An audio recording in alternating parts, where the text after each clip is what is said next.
Hi everyone, welcome to learn with Yusuf. ये है calorimetry का वन शॉट वीडियो का पार्ट 1, जहां पर हम डिस्कस करेंगे what is the basic difference between heat and temperature, what are the factors which affects heat, specific heat capacity क्या है, थर्मल कैपेसिटी क्या है, और फिर हम करेंगे one of the most important and expected questions for your board 2026।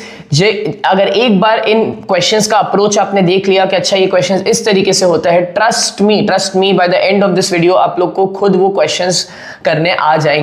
अगर आप इस चैनल पे नए हो तो प्लीज आप चैनल पर जाइए, वहां पर प्लेलिस्ट सेक्शन में मैंने ऑलरेडी सारे प्रीवियस चैप्टर के वीडियो ऑलरेडी अपलोड कर दिए हैं। डू नॉट मिस्टेक है ना, ये चीज को बिल्कुल भी ये नहीं सोचना कि अगर अब ये कौन सा 11वां चैप्टर है बराबर, तो इसके पहले 10 चैप्टर हो चुके हैं। हाउस होल्ड को मैं इग्नोर कर रहा हूं, यानी कि 9 चैप्टर। तो बच्चे ये बिल्कुल नहीं सोचना कि 9 चैप्टर के मैंने खाली 9 वीडियोस डाल दिए होंगे वन शॉट और मैं आपको बोल रहा हूँ कि हाँ देख लो। नहीं, मैंने हर एक चैप्टर के, अगर मान लो एक चैप्टर में 4 सेक्शंस है, कोई चैप्टर में 3 सेक्शंस है, तो कोई चैप्टर में 2 सेक्शन है। सेलेना के हिसाब से बोल रहा हूँ, सेलेना कंसाइज के हिसाब से मैंने हर एक सेक्शन का वन शॉट वीडियो बनाया है अप्रोक्सीमेटली 1 घंटे का, सो दैट तो वीडियो वही बनने वाला है, 3, 3.5, 4 घंटे का ही वीडियो बनने वाला है एक चैप्टर का वन शॉट, जो कि जनरली तुम भागते हो वाले वन शॉट वीडियोस के बाद। लेकिन होता यह है कि तुम थोड़ा बहुत 5-10 मिनट देखोगे, उसके बाद बिल्कुल देखना बंद कर दोगे। मैं वो नहीं चाहता, ठीक। तो मेरे को अगर एक स्पेसिफिक टॉपिक में डाउट है, मैं उस एक स्पेसिफिक टॉपिक का वन शॉट देखूंगा, I will do the questions and I will move ahead, ठीक है। कोई भी ज्यादा यहाँ पे मगजमारी नहीं। चलिए अब शुरू करते हैं। यहाँ पे डेफिनेशंस वगैरह क्या लिखे है वो अभी आप मत देखो, मैं पहले मेरे हिसाब से समझाऊंगा, फिर हम डेफिनेशन भी पढ़ लेंगे। मैं जब भी बच्चों को ये वाला चैप्टर पढ़ाता हूँ, मैं बच्चों को ये पूछता हूँ कि बताओ बेटा हीट टेम्परेचर के बराबर है क्या? तो मेरे बच्चे बोलते हैं हाँ सर, ऑब्वियस ही बात है, हीट टेम्परेचर के बराबर होगा, क्योंकि जब भी हम हीट सुनते हैं तो हमारे दिमाग में टेम्परेचर आता है, और जब भी हम टेम्परेचर सुनते हैं दिमाग में हीट ही आता है, बराबर है। लेकिन एक्चुअली ये अजम्पशन सही नहीं है, हीट टेम्परेचर के बराबर नहीं है। हीट टेम्परेचर के बराबर नहीं है, I will repeat, heat temperature के बराबर नहीं है। ओके, समझ में आया? हीट अगर टेम्परेचर के बराबर नहीं है तो। लेकिन सर इसको प्रूफ कैसे करें? तो एक काम करते हैं, अगर मैं ये प्रूव नहीं कर पा रहा हूं क्या कि हीट टेम्परेचर के बराबर नहीं है, अगर मैं ये चीज प्रूव नहीं कर पा रहा हूं क्या हीट टेम्परेचर के बराबर नहीं है, तो क्या मैं ये वाली चीज प्रूव करूं कि अगर मैं अज्यूम कर लूं heat is equal to temperature, और अगर मैं यहां पे गलत प्रूव हो गया, यानी कि मेरी वो वाली बात सही हो गई, कौन सी, कि हीट टेम्परेचर के बराबर नहीं है। देखो मैं कंफ्यूज नहीं करना चाह रहा, मैं क्या बोल रहा हूं, एक्चुअल अजम्पशन, एक्चुअल चीज क्या है कि हीट टेम्परेचर के बराबर नहीं है, ये मुझे मालूम है, लेकिन तुम्हें मैं कैसे यकीन दिलाऊं? तो मैंने बोला एक काम करते हैं, मैं अज्यूम कर लेता हूं कि हीट टेम्परेचर के बराबर है, और अगर ये प्रूफ करते करते अगर यहां पर हम गलत प्रूफ हो गए तो हमें ये भी यकीन हो जाएगा कि हीट टेम्परेचर के बराबर नहीं है। समझा? ठीक है, सुनो। पहली बात तो हीट है क्या? So heat is that form of energy, है ना, it is that form of energy which flows from a hot body to a cold body. Obviously बात है, अगर हॉट बॉडी होगा तो हम बोलेंगे हीट ज्यादा है, कोल्ड बॉडी है तो हम बोलेंगे हीट कम है। ये समझा? बराबर है। तो heat is that form of energy which flows from a hot body to a cold body. Heat is a form of energy. अब हीट क्या है ये सबको मालूम है, एनर्जी है, ठीक है।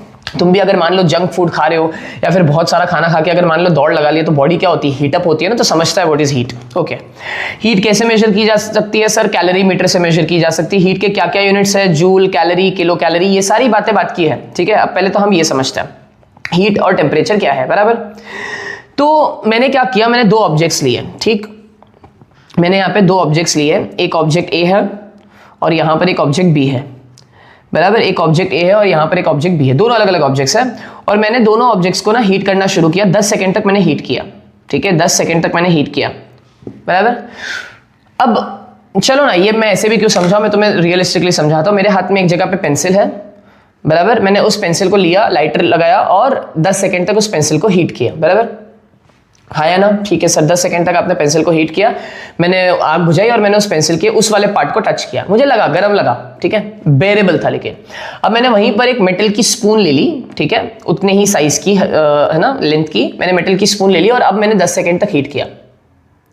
क्या अब तुम्हें लगता है मेरी हिम्मत होगी स्पून के उस एंड को टच करने की? तुम बोलोगे नहीं सर, बिल्कुल नहीं। तो ऐसे क्या प्रूफ कर दिया आपने? यही तो प्रूफ कर दिया कि मैंने दोनों सब्सटेंसेस को हीट सेम दी, मैंने दोनों सब्सटेंसेस को हीट सेम दी, लेकिन कौन से वाले सब्सटेंस को हाथ लगाने में मेरी जान निकल जाती, सेकेंड वाले सब्सटेंस में। इससे क्या प्रूव हुआ कि भले ही आपने दोनों सब्सटेंसेस को हीट सेम दिया, लेकिन दोनों ने अपना अपना टेम्परेचर जो है वो अलग अलग बढ़ाया। इससे यही प्रूव हुआ ना कि हीट टेम्परेचर के बराबर नहीं है। देखो, हीट देने से टेम्परेचर बढ़ता जरूर है, ये बहुत बड़ा डिफरेंस है, ठीक है। हीट देने से टेम्परेचर बढ़ता जरूर है, लेकिन ये नहीं बोला मैंने कि हीट टेम्परेचर के बराबर है।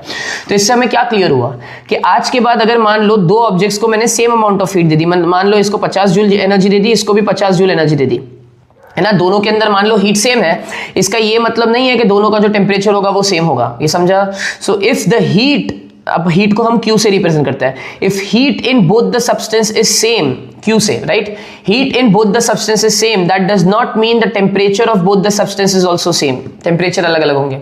अब उल्टा सोचिए, क्या सोचोगे उल्टा, कि मान लो अगर मैं बोलूं कि दो सब्सटेंसेस के टेम्परेचर सेम है ना, ये 30 डिग्री पर बैठा है और ये भी 30 डिग्री पर बैठा है, इसका मतलब ये नहीं है कि दोनों के अंदर हीट सेम होगा, दोनों के अंदर हीट अलग अलग होगा, ये समझा? यस सर, समझ में आ गया। तो पहली बात तो आपने डिफरेंस बता दिया कि what is heat and what is temperature. What is heat? Heat is the form of energy.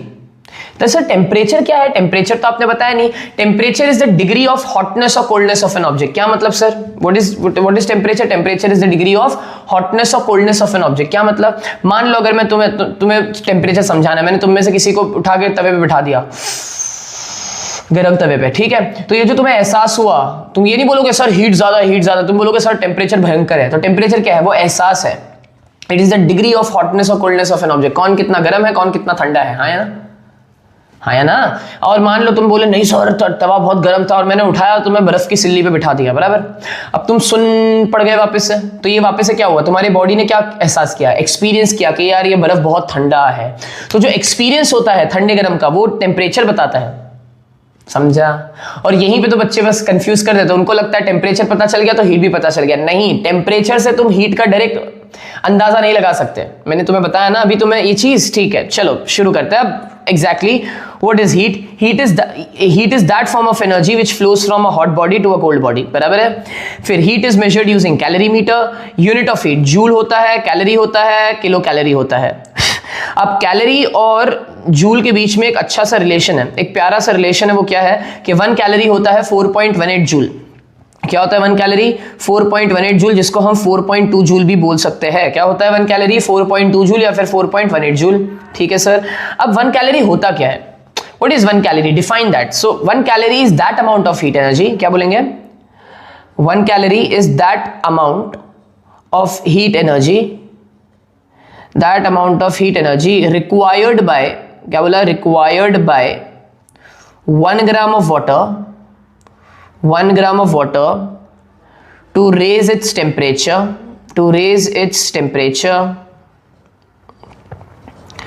by 1 degree Celsius। समझा क्या बोला? अरे भाई अगर तुमने पानी लिया और उस पानी को हीट किया, इसको डिफाइन करना है, ठीक। अगर मैंने पानी लिया और पानी को क्या किया? हीट किया, और पानी को हीट करने पर उसने अपना टेम्परेचर कितना बढ़ाया? 1 डिग्री सेल्सियस बढ़ाया सिर्फ। तो वो जो 1 डिग्री सेल्सियस का राइज आया, वो किसकी वजह से आया? वो इस 1 कैलोरी हीट की वजह से आया। अब तुम्हारे दिमाग में डाउट आना चाहिए, सॉलिड, मैंने ये ना वन शॉट बनाया, इसका मतलब ये नहीं है भगा रहे अपन, यहाँ पे सुनो, समझना जरूरी है। बाद में जाके फिर हायर स्टैंडर्ड में जाके तुम्हारी कंप्लेन होती है सर यार 10th में समझा नहीं था, तो ये बात समझ रहे अभी, इजीली समझेगा, क्वेश्चन भी होगा। सुनो ध्यान से, सर पानी ही क्यों लिया? बात तो आपकी बराबर है। दूसरा सब्सटेंस भी तो ले सकते थे, बात आपकी भी बराबर है। देखो मैंने अभी तुम्हें क्या बोला, हर एक मटेरियल का एक स्पेसिफिक कैपेसिटी होता है, जिसको तुम स्पेसिफिक हीट कैपेसिटी बोलते हो। और अच्छे से समझाऊंगा, रुको अभी शुरू नहीं किया मैंने। तो भाई हर एक सब्सटेंस का अलग अलग रिक्वायरमेंट होता है हीट का, हर एक सब्सटेंस का अलग अलग रिक्वायरमेंट होता है हीट का, कि कितना हीट उसको चाहिए टेम्परेचर बढ़ाने के लिए। कॉमन सेंस लगाते हैं। मैंने एक जगह पानी लिया पतीले में और एक जगह तवा लिया, मैंने दोनों को हीट किया, दोनों को मैंने सेम हीट किया, मैंने दोनों को 30-30 सेकंड तक हीट किया। क्यों ऐसा होता है? पानी अपना टेम्परेचर जल्दी नहीं बढ़ाता और तवा अपना टेम्परेचर जल्दी बढ़ाता है। तो ये दोनों की कुछ तो इंटरनल प्रॉपर्टी है ना, जो डिसाइड कर रहा है किसको कितना हीट चाहिए। तो पानी बोल रहा है मुझे 1 कैलोरी चाहिए, तवा बोल रहा है मुझे इतना कैलोरी चाहिए। तो ये जो डिफरेंस है तो मैं डिफाइन कैसे करूंगा? मुझे तो 1 कैलोरी डिफाइन करना है ना, 1 कैलोरी ये वर्ड डिफाइन करना है। तो मुझे एक यूनिट डिफाइन करना था, इसीलिए मैंने पानी को लिया, बिकॉज पानी को एक्जैक्टली 1 कैलोरी चाहिए होता है कितना टेम्परेचर बढ़ाने के लिए? 1 डिग्री सेल्सियस अपना टेम्परेचर बढ़ाने के लिए, लेकिन 1 ग्राम को। अभी और डिटेल में डिस्कस करेंगे इसको आगे, चलो ठीक है। तो सर 1 किलो कैलोरी क्या हुआ? सेम सर कॉपी पेस्ट क्या होगा 1 किलो कैलोरी? 1 किलो कैलोरी क्या है? The amount of heat energy required by 1 gram या 1 kg, 1 kg of water by to raise this temperature by 1 degree Celsius is called 1 kilo calorie. समझा? हाँ sir, definition समझ में आ गया। फिर आपने बताया था कैलोरी और जूल के बीच में क्या रिलेशन है, क्या रिश्ता है? 1 कैलोरी कितना जूल? 4.2 जूल। सर 9th में तो ये हमने पढ़ा था, लेकिन बेटा हम 9th को है ना 9th के बेसिस पे जाएंगे तो बहुत सारी चीजें आप फिर कंफ्यूज करके आ जाओगे। लेकिन 1 जूल कितना कैलोरी होता है? 1 जूल होता है 0.24 कैलोरी। ये दोनों वैल्यूज याद रखना। अब सर आपने बताया था टेम्परेचर क्या होता है, what is temperature? Temperature is a parameter which tells the thermal state of the body. अरे यार उस वक्त वो कितना बॉडी गर्म है या फिर कितना बॉडी ठंडा है वो बताता है temperature. It determines the direction of flow of heat. Sir इसका क्या मतलब? अरे यार तुम्हारे पास दो ऑब्जेक्ट्स है, एक ऑब्जेक्ट है 50 डिग्री सेल्सियस पर, एक ऑब्जेक्ट है 20 डिग्री सेल्सियस पर। बताओ हीट कहां से कहां फ्लो करेगा? हीट ऑब्वियस ही बात है ना, 50 डिग्री से 20 डिग्री पे फ्लो करेगा। अरे उसी वहीं से फ्लो करेगा ना जिसके पास ज्यादा है, बहुत ऑब्वियस है। 50 डिग्री के पास हीट ज्यादा होगा 20 डिग्री से। आगे जाके मैं खुद ही इस फैक्ट को डिनाई करूंगा, ये मैं अज्यूम करके चला हूं दोनों सेम सब्सटेंस है, ठीक है। लेकिन आगे जाके है ना वो सारी चीजें भी बदलती है, मैं धीरे धीरे करके बताऊंगा, डोंट वरी। तो मैंने क्या बोला, हीट कहां से कहां फ्लो करेगा? हीट हमेशा फ्लो करेगा from a body of high temperature to a body of low temperature, ठीक है सर, ये भी समझ में आ गया। अच्छा, यूनिट ऑफ हीट क्या होता है? एक होता है केल्विन, एक होता है सेल्सियस। अब ये बेटा ध्यान से सुनना क्या बोल रहा हूं मैं, तुम्हें अच्छे से मालूम है अगर मुझे टेम्परेचर को केल्विन में कन्वर्ट करना है तो मुझे उस डिग्री सेल्सियस को सिर्फ किससे मल्टीप्लाई करने की जरूरत है? 273। अब सर आपने ये क्या लिख दिया है ना, ये क्या है? ये हमें समझ में नहीं आया, सुनो ध्यान से मेरी बात। एक एग्जाम्पल के थ्रू समझाता हूं। मैंने बोला तुम्हारा टेम्परेचर है 50 डिग्री सेल्सियस, ठीक, 50 डिग्री सेल्सियस, और मैं उसके टेम्परेचर को 50 डिग्री सेल्सियस से 80 डिग्री सेल्सियस तक लेके गया। तो मुझे बताओ चेंज कितना आया? मैं बोलूंगा सर 30 डिग्री सेल्सियस का चेंज आया, बराबर है। अब एक काम करते हैं, इस 50 को केल्विन में कन्वर्ट करता है, तो मैं 50 को केल्विन में कन्वर्ट करूंगा तो क्या करूंगा, 273 में 50 ऐड करूंगा तो कितना हो जाएगा ये, if I am not wrong, कितना हो गया ये 12, ये कितना 3, ये हो गया 323। यानी कि 50 को अगर मैंने केल्विन में कन्वर्ट किया तो कितना हो गया 323 केल्विन, और अगर 80 को मैं कन्वर्ट करूंगा तो कितना हो जाएगा 273 प्लस 80, तो ये 3 हो गया, ये 8 और 8 16 होता है, लेकिन ये 15 और ये 3 353, हाँ है ना। तो ये हो गया 353 केल्विन, हाँ है ना। अब मुझे बताओ केल्विन में अगर मैं चेंज निकालना चाहूँ, चेंज, तो कितना चेंज आएगा? अगर तुम नोटिस करो तो सर 353 माइनस 323, आंसर क्या आया? आंसर क्या आया? 30। ओके, आंसर आया 30। यानी कि चाहे तुम डिग्री सेल्सियस में कैलकुलेट करो चाहे केल्विन में कैलकुलेट करो, चेंज तो उतना ही आना है। क्या बोल रहे हो, नहीं समझा? सुनो, आगे जाके जब हम क्वेश्चन सॉल्व करना शुरू करेंगे तो बहुत बार ऐसा होता है, बच्चे मुझे पूछते हैं सर डिग्री सेल्सियस में लो या केल्विन में लो वैल्यूज, किसी में भी लो फर्क नहीं पड़ना, बिकॉज हमें चेंज से मतलब है। अरे चेंज डिग्री सेल्सियस में भी उतना ही आएगा, चेंज केल्विन में भी उतना ही आएगा, आया तो चेंज 30 का ना, वैल्यू को तो कोई फर्क पड़ा ही नहीं। तो चाहे तुम डिग्री सेल्सियस में बात करो केल्विन में बात करो, बात तो एक ही, इसीलिए मैंने ऐसा कुछ लिखा। ये समझा गया अभी तुम लोग को? बहुत इंपॉर्टेंट है बेटा, कि डिग्री सेल्सियस के चेंज की बात करूं या केल्विन के चेंज की बात करूं, बात तो एक ही है। चलिए अब सबसे इंपॉर्टेंट चीज से शुरू करते हैं जहां पे आपके चैप्टर का बेस बनेगा। ऑल्सो अगर वीडियो में ये आप लोग को फ्लिकरिंग आ रहा होगा, so please don't distract yourself with that. क्या मालूम क्या सेटिंग ऊपर नीचे हुआ है कि फ्लिकरिंग हो रहा है फ्रेम रेट्स का। मेरा मेन इंटेंशन है आप लोग को क्वालिटी है ना कंटेंट देना। चलो, factors affecting the quantity of heat absorb to increase the temperature of a body by 1 degree Celsius, sorry of a body. अब सर ये सारी जो बातें आपने लिखी है, काम करो इसको ना हटा दो आप, मैं मेरे हिसाब से ही समझाता हूँ आप लोग को, एकदम मजेदार तरीके से समझेगा, ठीक है। कुछ मत पढ़ो, मैं खाली तुम्हें जो कहानी सुना रहा हूँ कहानी सुनो। फुर्सत है भाई, फुर्सत, खाली कहानी सुनो। कहानी क्या है कि मेरे पास एक बच्चा है और बच्चा मुझे बोला कि सर मुझे ये टॉपिक समझना है। क्या टॉपिक समझना है? Factors affecting the quantity of heat absorb to increase the temperature of the body. वापस से, मेरे पास एक बच्चा है और बच्चा मुझे बोलता है सर मुझे ये टॉपिक समझना है, factors affecting the quantity of heat absorb to increase the temperature of a body. बच्चा बोला सर मेरे को तो हेडिंग का मतलब ही नहीं समझा। मैं बोला हाँ यार सर रिलेटेबल है, हमें भी नहीं समझा, आप क्या बोल रहे हो, कोई दिक्कत नहीं, आपको कुछ नहीं पढ़ना है, आपको सिर्फ और सिर्फ यहाँ पे ध्यान देना है। मैंने मेरे बच्चे को बोला बेटा देख ध्यान सुन, एक काम कर तो एक कंटेनर ले आ। मैं बोला सर ठीक है ले आता हूँ, ठीक है। और मैंने बच्चे को ये भी बोला था कि तू पेशेंस रखना, हाँ पेशेंस नहीं रखेगा तो तेरे को समझेगा नहीं। बोला हाँ सर मेरे अंदर पेशेंस बहुत ज्यादा है, फिक्र मत करो। मैं बोला कंटेनर ला, मतलब ले आया। कंटेनर में एक काम कर, अब 1 किलो पानी लिया। मैं बोला सर 1 किलो पानी, 1 लीटर पानी होता है ना सर किलो में, मतलब चुपचाप जितना बोल रहा हो उतना कर, तू 1 लीटर बोल या उस पानी को भर के वजन कांटे पे रख, एक वजन तो 1 किलो में भी आएगा ना, तो चुपचाप 1 किलो पानी लेकर आ। बोला हाँ सर ले आता 1 किलो पानी। बोला अब क्या करूँ सर, अब क्या करूँ? मैं बोला पेशेंस बोला था ना मैंने, हाँ पेशेंस रख, आप भी जो देख रहे हो पेशेंस रखो, 5 मिनट के अंदर मजेदार ये टॉपिक समझ में आ जाएगा और इतना बेहतरीन समझेगा कि आगे की कहानी एकदम स्मूथ हो जाएगी, भरोसा रखो इस चीज पे, ठीक है। तो मैंने बोला पानी लिया एक कंटेनर में 1 किलो। बोले सर 1 किलो पानी ले आया। अब मैं मेरे बच्चे को पूछा कि बेटा एक काम कर, अगर तू 1 किलो पानी ले आया, अब मैं उससे पूछा कि इसका टेम्परेचर क्या है, तो मेरा बच्चा बोला कि सर जहाँ तक मुझे मालूम है इसका टेम्परेचर 32 डिग्री सेल्सियस है पानी का फिलहाल। मैं उस बच्चे को पूछा, देख भाई इसका टेम्परेचर मुझे 1 डिग्री सेल्सियस से बढ़ाना है, तो कितना बढ़ाना है? बोले सर क्या बकवास सवाल पूछते हो, 32 डिग्री सेल्सियस पर है तो 1 डिग्री से टेम्परेचर बढ़ाना है, यानी कि आपको इसका टेम्परेचर 33 करना है। हाँ, तो यानी कि कितने से टेम्परेचर बढ़ाना है? 1 डिग्री सेल्सियस से टेम्परेचर बढ़ाना है। मैं उसको बच्चे को पूछा तो मैं इसको कितनी हीट दूँ? बोला सर मेरे को कैसा मालूम कितनी हीट दूँ? बोला तो फिर तू सुना ही नहीं, तूने पिछला लेक्चर पिछला 5-10 मिनट ध्यान दिया ही नहीं। बोला क्या सर? याद है मैंने तुझे बोला था जब पानी 1 किलो पानी हो और 1 डिग्री सेल्सियस से उसका टेम्परेचर बढ़ाना है तो कितना कैलोरी लगता है? ओ 1 किलो कैलोरी लगता है। याद आया? हाँ सर याद आया। तो बोले सर इससे क्या समझा? बोले रुकना समझाता हूँ, पेशेंस रख, पेशेंस तो है ही नहीं तेरे अंदर। तो मैंने बोला देख अगर 1 किलो पानी को 1 डिग्री सेल्सियस से बढ़ाना है तो तू कितना हीट देगा उसको?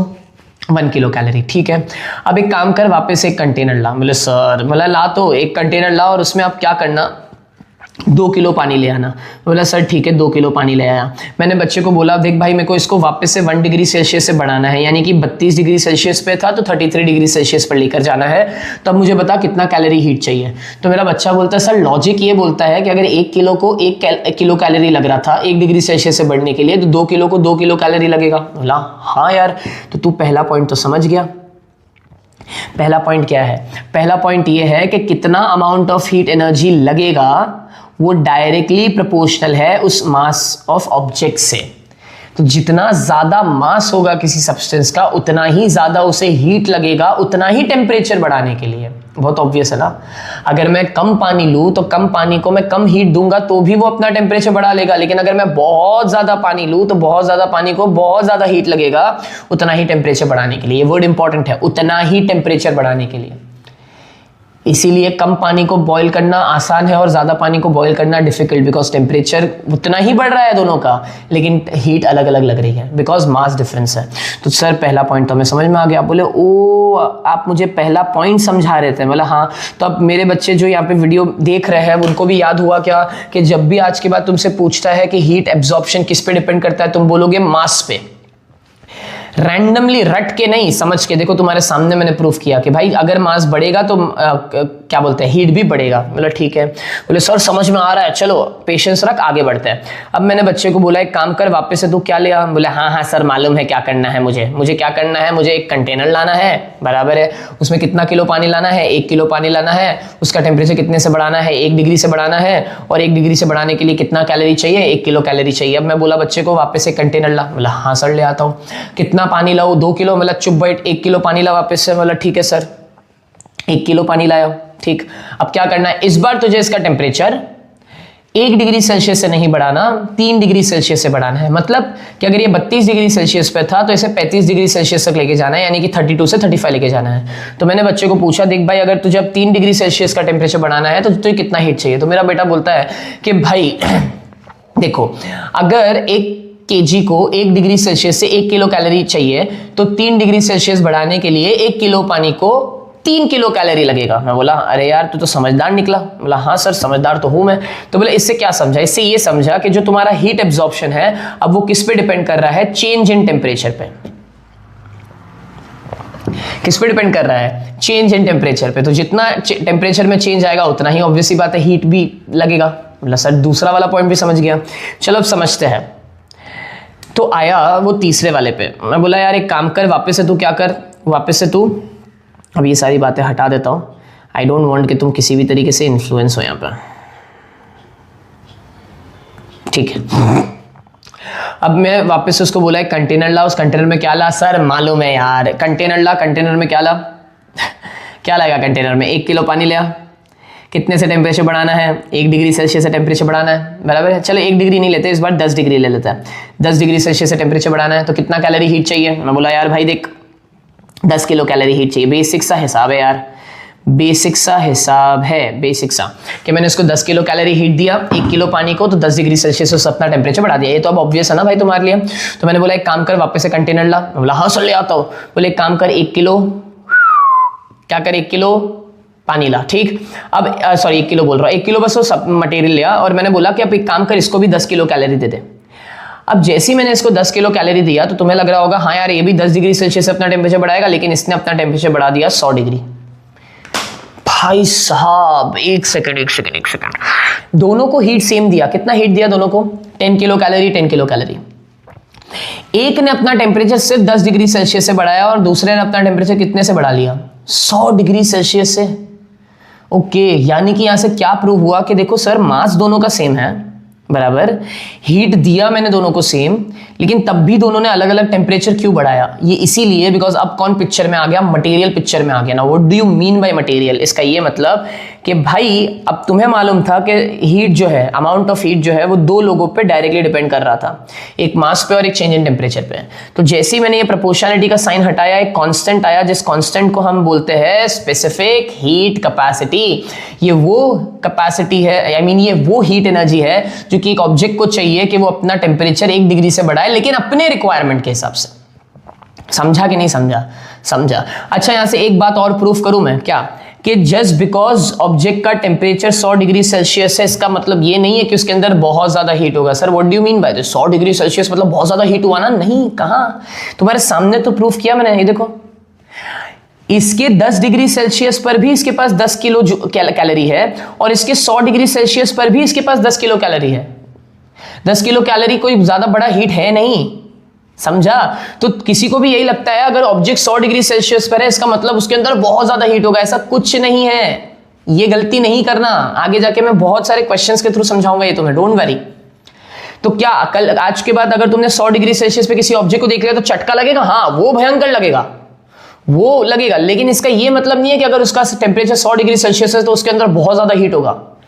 प्रीडोमिनेंटली होगा, लेकिन डिपेंड करता है, देखो ऑब्जेक्ट टू ऑब्जेक्ट। इसके 10 डिग्री पर भी इसके पास 10 किलो कैलोरी है, और इसके 100 डिग्री पे इसके पास 10 किलो कैलोरी है। तो तुम सोच पा रहे हो, अगर इस पानी को ही मैं 100 डिग्री पर लेके चला गया होता तो इसके पास तो कितनी होती है हीट? भाई इसके पास तो 100 किलो कैलोरी हीट पहुंच जाती। हाँ, तब मैं बोलता बहुत ज्यादा हीट है। समझा? Yes sir. तो 100 बात की एक बात कि हमें ये तो सर क्लियर हो गया कि स्पेसिफिक हीट कैपेसिटी क्या होता है। Specific heat capacity material decide करता है कि क्या होना चाहिए। तो चलो बताओ, अब स्पेसिफिक हीट कैपेसिटी को मैं ये लिख सकता था क्या? C is equals to Q by M into delta T. हाँ या ना? यानी कि इसका यूनिट ऐसा कुछ लिख सकता था क्या? जूल पर kg डिग्री सेल्सियस। अरे यार, डिग्री सेल्सियस मत लिखो, केल्विन लिख दो। भाई तू केल्विन लिख ले, केल्विन लिख ले, तू ऐसे लिख ले भाई, kg इनवर्स केल्विन इनवर्स ऐसे लिख ले। नहीं सर मैं तो ऐसे लिखना चाह रहा हूं, joule gram inverse kelvin inverse. अरे चलता है। नहीं सर मैं ऐसे नहीं लिखना चाह रहा हूं, मैं ऐसे लिखना चाह रहा हूं, कैलोरी पर ग्राम केल्विन इनवर्स या फिर डिग्री सेल्सियस इनवर्स। समझा कि नहीं समझा? समझा सर। अभी इसको थोड़ा और डिटेल में समझने की कोशिश करते हैं। ये देखो, अब तुम बोलोगे सर आपने तो स्पेसिफिक हीट कैपेसिटी समझा दिया। नहीं, अभी तो हम शुरू किए हैं। What is specific heat capacity?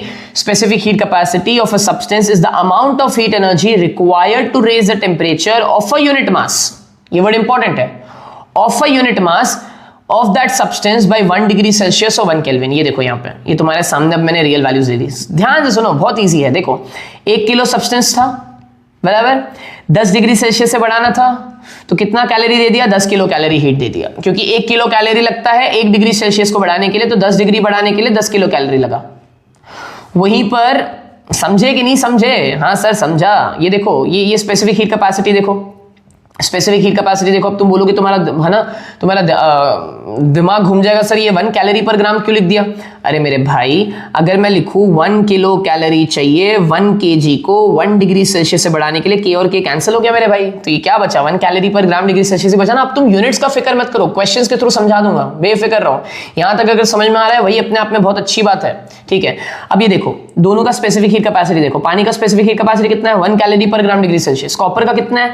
0.1 calorie per gram degree Celsius. यानी कि अगर मैं इसको 10 किलो कैलोरी दे रहा हूं तब जाके अपना टेम्परेचर 10 डिग्री बढ़ा रहा है, लेकिन इस भाई को सिर्फ 1 किलो कैलोरी दे रहा हूं तब भी अपना टेम्परेचर 10 डिग्री बढ़ा रहा है। तो कॉमन सेंस यहां पे आ रहा है कि इसका स्पेसिफिक हीट कैपेसिटी बहुत ज्यादा है, इसीलिए इसको ज्यादा हीट लग रहा है उतना टेम्परेचर बढ़ाने के लिए, लेकिन इसको कम हीट लग रहा है उतना ही टेम्परेचर बढ़ाने के लिए। समझा? चलो पहले तो तुम क्या करो ना, यूनिट्स पढ़ लो। ये 1 सेकेंड, ये यूनिट्स अच्छे से पढ़ लो, उसके बाद मैं तुम्हें बताता हूं कि कैसे कैसे क्वेश्चंस आएंगे और अच्छे से डिटेल में करेंगे। चलो यूनिट्स पढ़ लो फटाफट। तो चलो ऐसा यूनिट्स क्या होगी? स्पेसिफिक हीट कैपेसिटी की ऐसा यूनिट जूल पर केजी पर केल्विन या फिर जूल पर केजी डिग्री सेल्सियस। समझा? सीजीएस यूनिट क्या होगी? Calorie per gram degree Celsius या फिर kilo calorie KG degree Celsius. समझा? बिकॉज ये एनी विच के कटता है। अभी एक क्वेश्चन जो अब यहां से अब क्वेश्चन एक्सपेक्ट करोगे तुम, हो गया अपने को जितना पढ़ाना था स्पेसिफिक हीट कैपेसिटी, समझा दिया, अभी क्वेश्चंस के थ्रू और अच्छे से समझाऊंगा। बच्चे मुझे अभी बोलते नहीं सर हमें समझा नहीं, अभी ये मजेदार समझेगा ये क्वेश्चंस के थ्रू। चलो वो अगर तुम्हें मान लो ये बोल दिया, ये तुम्हें ये स्टेटमेंट को तुम्हें क्या करना है, ये स्टेटमेंट को तुम्हें एक्सप्लेन करना है, तो तुम कैसे एक्सप्लेन करोगे? तो देखो ये क्या है, 0.4 जूल है, तो तुम इसे ऐसे समझो कि अगर एक, ये देखो ना केजी है, तो 1 किलो सब्सटेंस को अगर मुझे 1 केल्विन से टेम्परेचर को बढ़ाना है, 1 किलो सब्सटेंस के अगर मुझे टेम्परेचर को 1 केल्विन से बढ़ाना है तो मुझे कितना हीट चाहिए? मुझे 0.4 जूल ऑफ हीट चाहिए। वापस से अगर मुझे 1 किलो सब्सटेंस को 1 केल्विन से बढ़ाना है टेम्परेचर को, तो मुझे कितना हीट चाहिए? 0.4 जूल ऑफ हीट चाहिए। तो चलो पढ़ो, ये क्या बोला है? If the specific heat capacity of copper is 0.4 joule पर केजी पर केल्विन, वापस से, if the specific heat capacity of copper is 0.4 joule पर केजी पर kelvin, it means that heat energy required to raise the temperature of 1 gram of copper by 1 Kelvin or 1 degree Celsius 0.4। अरे यार, यानी कि एक object है, उस object के टेम्परेचर को मुझे 1 डिग्री सेल्सियस या फिर 1 केल्विन से बढ़ाना है, तो मुझे कितना हीट चाहिए होगा? 0.4 जूल हीट चाहिए होगा, लेकिन कितने ग्राम के लिए? 1 ग्राम के लिए।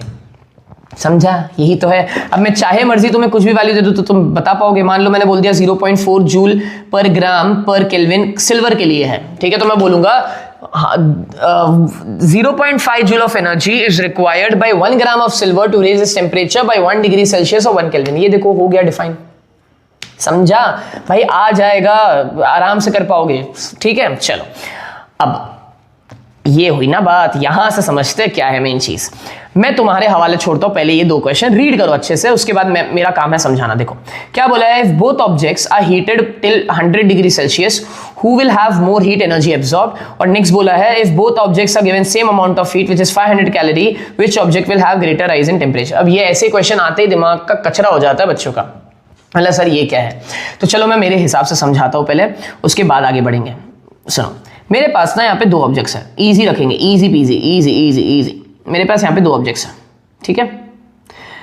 एक ऑब्जेक्ट का स्पेसिफिक हीट कैपेसिटी है 50 जूल पर केजी डिग्री सेल्सियस और दूसरे का स्पेसिफिक हीट कैपेसिटी है 25 जूल पर केजी डिग्री सेल्सियस। समझा? यानी कि ऑब्जेक्ट ए को 50 जूल एनर्जी चाहिए। क्या बोला? ऑब्जेक्ट ए को 50 जूल। समझो अब यहां अगर ध्यान नहीं दिया तो फिर आगे का सब काम बिगड़ जाएगा। तो मैंने क्या बोला? ऑब्जेक्ट ए को 50 जूल एनर्जी चाहिए, कितने किलो को? 1 किलो ऑब्जेक्ट को कितना टेम्परेचर बढ़ाने के लिए? 1 डिग्री सेल्सियस अपना टेम्परेचर बढ़ाने के लिए। और वहीं पर ऑब्जेक्ट बी को एग्जैक्टली आधा चाहिए, 25 जूल एनर्जी चाहिए 1 किलो ऑब्जेक्ट को। कौन से ऑब्जेक्ट को? ऑब्जेक्ट बी को 1 डिग्री सेल्सियस अपना टेम्परेचर बढ़ाने के लिए। टू सिंप्लीफाई द मैटर, एक काम करते हैं हम आज के बाद ना हीट को पैसे से जोड़ेंगे। सो हीट इज मनी, पैसा। देन मास यानी कि KG, right? Mass is client, बताता हूं इजीली समझेगा। And change in temperature is the project, बताता हूं इजी है मेरे हिसाब से, एक बार समझने की कोशिश करो, इजी लगेगा। तो क्या बोल रहे हो सर? तो एक सॉफ्टवेयर कंपनी है, सॉफ्टवेयर कंपनी का नाम है ए। वो सॉफ्टवेयर कंपनी एक क्लाइंट से, यानी कि 1 किलो 1 ग्राम कुछ भी हो सकता है, बराबर? 1 किलो 1 ग्राम कुछ भी हो सकता है। तो ये सॉफ्टवेयर कंपनी ए एक क्लाइंट से एक प्रोजेक्ट का, सर एक प्रोजेक्ट का क्या मतलब? अबे 1 डिग्री सेल्सियस से टेम्परेचर बढ़ाना, अभी बताया ना, 1 डिग्री सेल्सियस से टेम्परेचर बढ़ा रहे हैं, एनालॉजी है, ठीक? तो एक क्लाइंट से एक प्रोजेक्ट का कितना पैसा चार्ज कर रहा है कंपनी है? तुम बोलोगे 50 जूल। अब समझा? भाई तो बोल रहा था कब से, what is specific heat capacity? 50 joule of energy चाहिए 1 केजी ऑफ सब्सटेंस ए को 1 डिग्री सेल्सियस अपना टेम्परेचर बढ़ाने के लिए। ऑल्सो बहुत से बच्चों को देखो, असम्पशंस पे ही दुनिया कायम है, उसके बाद ही हम सब आगे बढ़ते हैं। तो बहुत से बच्चे अभी यहाँ पे अगर होंगे, वो देख रहे हैं, मैंने इसे बहुत से बच्चे 50 के आसपास ही होते हैं और वो यहाँ तक पहुँच जाए, बहुत बड़ी बात है, बिकॉज रिटेंशन बहुत कम है बेटा बच्चों का। तो अगर तुम देख रहे हो, तुम्हें लग रहा है सर इतना ओवर एक्सपेंड क्यों कर रहे हो, तो हमें समझ में आ गया बेटा, नहीं, मेरे दिमाग में वो एक बच्चा चल रहा होता है जिसको बिल्कुल ही नहीं मालूम ये क्या है। उस अगर कॉन्टेक्स्ट से पढ़ाऊंगा, जो कि मैं जनरली ऑफलाइन क्लास में पढ़ाता हूँ, तो ही ये फ्रूटफुल होगा। आपको ये चीज पता है, आप आगे बढ़ो क्वेश्चन की तरफ, कोई दिक्कत नहीं है, ठीक? लेकिन जिसको नहीं मालूम वो प्लीज ध्यान से सुने। तो मैं क्या बोल रहा हूं कि अगर एक क्लाइंट से एक प्रोजेक्ट का वो कितना चार्ज कर रहा है? 50 रुपए। तो ये कंपनी बी क्या कर रहा है? कंपनी बी एक क्लाइंट से एक प्रोजेक्ट का कितना पैसा चार्ज कर रहा है? 25। ये समझा? हाँ समझा। अब क्या किया, मैं दोनों कंपनीज के पास गया बारी बारी। समझा? मैं दोनों कंपनीज के पास गया बारी बारी। मैंने कंपनी ए को, सुनना ध्यान से, मैंने कंपनी ए को 200 जूल पैसा दिया। 200 जूल मतलब क्या, 200 रुपए ऐसे समझो, है ना। मैंने कंपनी ए को 200 रुपए दिए, 200 जूल दिए, और मैंने कंपनी बी को भी 200 जूल दिए, यानी कि 200 रुपए दिया। सीधा सीधा हिसाब है, मैंने दोनों को 200-200 रुपए दिए, यानी कि उन्होंने कुछ ना कुछ काम करके दिया होगा, यानी कि कुछ ना कुछ टेम्परेचर बढ़ा के दिया होगा। अरे हाँ ना, हाँ। मैंने जब कंपनी ए को 200 रुपए दिए तो कंपनी ए ने मुझे 4 डिग्री सेल्सियस का काम करके दिया। हाँ सर, बराबर है, क्योंकि एक प्रोजेक्ट का अगर 50 रुपए चार्ज कर रहा है तो 200 रुपए मैंने तो कितना प्रोजेक्ट किया, 4 प्रोजेक्ट करके दिया मेरे को। हाँ, लेकिन वहीं पर अगर मैंने कंपनी बी को उतना ही पैसा दिया, उतना ही पैसा मतलब क्या, उतना ही हीट दिया, उतना ही हीट यानी कि उतना ही पैसा दिया, तो उन्होंने मुझे कितना काम करके दिया मालूम है, 8 डिग्री का काम करके दिया। बोला हाँ सर, कॉमन सेंस है ये। अगर एक प्रोजेक्ट का ये 50 रुपए चार्ज कर रहा है तो 4 प्रोजेक्ट का 200 रुपए चार्ज करेगा। अगर ये एक प्रोजेक्ट का 25 रुपए चार्ज कर रहा है तो यानी कि 200 रुपए मिलने पर 8 प्रोजेक्ट करके दे देगा। Common sense. इससे क्या प्रूफ करना चाह रहे हो आप, कि जब भी आज के बाद मैं 2 ऑब्जेक्ट्स को सेम अमाउंट ऑफ हीट दूंगा, सेम अमाउंट ऑफ पैसा दूंगा, आई रिपीट, जब भी मैं 2 ऑब्जेक्ट्स को सेम अमाउंट ऑफ हीट दूंगा, सेम अमाउंट ऑफ पैसा दूंगा, कौन सा ऑब्जेक्ट अपना टेम्परेचर जल्दी राइज करेगा, वो ऑब्जेक्ट अपना टेम्परेचर जल्दी राइज करेगा जिसका स्पेसिफिक हीट कैपेसिटी कम है। ये बोलना एक बात, समझना एक बात। क्लियर हुआ? वापस से रिपीट करते हैं कि अगर मैं आज के बाद 2 ऑब्जेक्ट्स को सेम अमाउंट ऑफ हीट देता हूं, who will show greater rise in temperature? आपका जवाब है the object which has low specific heat capacity. तुम्हारे सामने प्रूफ किया मेरे भाई, समझा कि नहीं समझा? तो यानी कि आप ये बोल रहे हो change in temperature is inversely proportional to specific heat capacity. The lesser the specific heat capacity, the greater rise it will show in temperature. अब सर रियलिस्टिक एग्जांपल से बताओ। मैंने तुम्हें स्टार्टिंग में एग्जांपल बताया था पानी और तवे का, है ना। तवा, लेट्स अज्यूम तवा कॉपर का नहीं होता, लेट्स अज्यूम आयरन का एग्जांपल लेते हैं। आयरन का स्पेसिफिक हीट कैपेसिटी कम है, पानी का बहुत ज्यादा है। तो जब तुम 2 लोगों को साथ में हीट करते हो, पानी को भी और तवे को भी, तवा जल्दी गर्म होता है। क्यों? क्योंकि तवे का स्पेसिफिक हीट कैपेसिटी ज्यादा है। यही गलती करके आते हैं बच्चे। तवा अपना टेम्परेचर इसीलिए जल्दी बढ़ाता है, इसीलिए जल्दी जल्दी काम करके देता है, बिकॉज वो सस्ता है, यानी कि स्पेसिफिक हीट कैपेसिटी कम है उसका। ओके, अब क्या ये तुमसे हो जाएगा क्वेश्चन? बताओ, ये वाला क्वेश्चन हो जाएगा? अब ये कर लो, मैं तो नहीं कर रहा।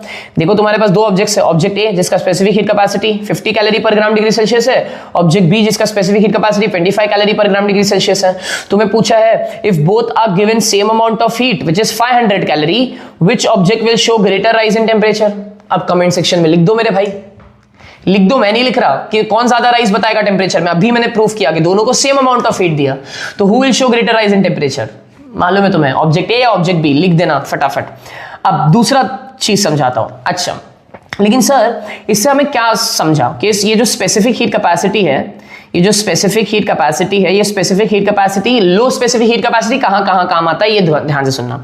सो low specific heat capacity 2 major जगह पे काम आता है। सो गुड कंडक्टर्स की पहचान है लो specific heat capacity. I will repeat, good conductors की पहचान है लो specific heat capacity. I will repeat, good conductors की पहचान है लो स्पेसिफिक हीट कैपेसिटी। तो मान लो आपको 2 ऑब्जेक्ट्स दे दिए, ऑब्जेक्ट ए और ऑब्जेक्ट बी वापस से, और मैं आपसे पूछता हूं who is a better conductor of heat, तो आप हमेशा बी लिख कर आओगे। वापस से बच्चों को लगता है क्योंकि इसका स्पेसिफिक हीट कैपेसिटी ज्यादा है ना, तो ये गुड कंडक्टर ऑफ हीट होगा। ऐसा नहीं है। गुड कंडक्टर ऑफ हीट वो होते हैं जो फटाफट अपना टेम्परेचर राइज करे या फॉल करे। तो यानी कि कौन अपना टेम्परेचर फटाफट राइज करेगा या फॉल करेगा? वो जिसका स्पेसिफिक हीट कैपेसिटी कम है। जिसका स्पेसिफिक हीट कैपेसिटी कम होता है, दोज आर गुड कंडक्टर्स। तो गुड कंडक्टर्स की पहचान है लो स्पेसिफिक हीट कैपेसिटी। रटा? ठीक है। सेकेंड, ये काम आते हैं जिनकी स्पेसिफिक हीट कैपेसिटी कम होती है, वो कैलोरी मीटर में काम आता है। ये मैं बाद में बताऊंगा क्यों। जिनका स्पेसिफिक हीट कैपेसिटी कम होता है वो कैलोरी मीटर में काम आता है, कैलोरी मीटर। ठीक है, बाद में बताऊंगा क्यों। ठीक, चलिए अब नेक्स्ट क्वेश्चन करते हैं, मतलब इसी के टाइप का क्वेश्चन है। अब मैंने क्या किया, मैंने बोला कंपनी ए को कि कंपनी ए मुझे तुम 20 डिग्री सेल्सियस का काम करके दो। मैंने कंपनी बी को भी बोला तुम मुझे 20 डिग्री सेल्सियस का काम करके दो। ठीक है, मैंने कंपनी ए को भी बोला 20 डिग्री सेल्सियस का काम करके दो, कंपनी बी को भी बोला 20 डिग्री सेल्सियस का काम करके दो, यानी कि प्रोजेक्ट दोनों ने सेम किए। क्या बोला था मैंने? ये एक प्रोजेक्ट का कितना चार्ज मारता है? 50 रुपया, यानी कि अगर 20 प्रोजेक्ट किए तो कितना चार्ज मारा इसने टोटल? 1000 रुपए। बेसिक लॉजिक भाई। हाँ, अब सेम यहाँ पे इसने एक प्रोजेक्ट का कितना पैसा लेना है? 25 रुपए। तो 20 प्रोजेक्ट का इसने कितना पैसा लेना है? 500 रुपए, है ना। अब मेरा सवाल तुमसे ये है, किसने ज्यादा हीट एनर्जी स्टोर करके रखा है? तुम बोलोगे सर ऑब्वियस ही बात है, ऑब्जेक्ट एन है। तो इससे आप समझाना क्या चाह रहे हो?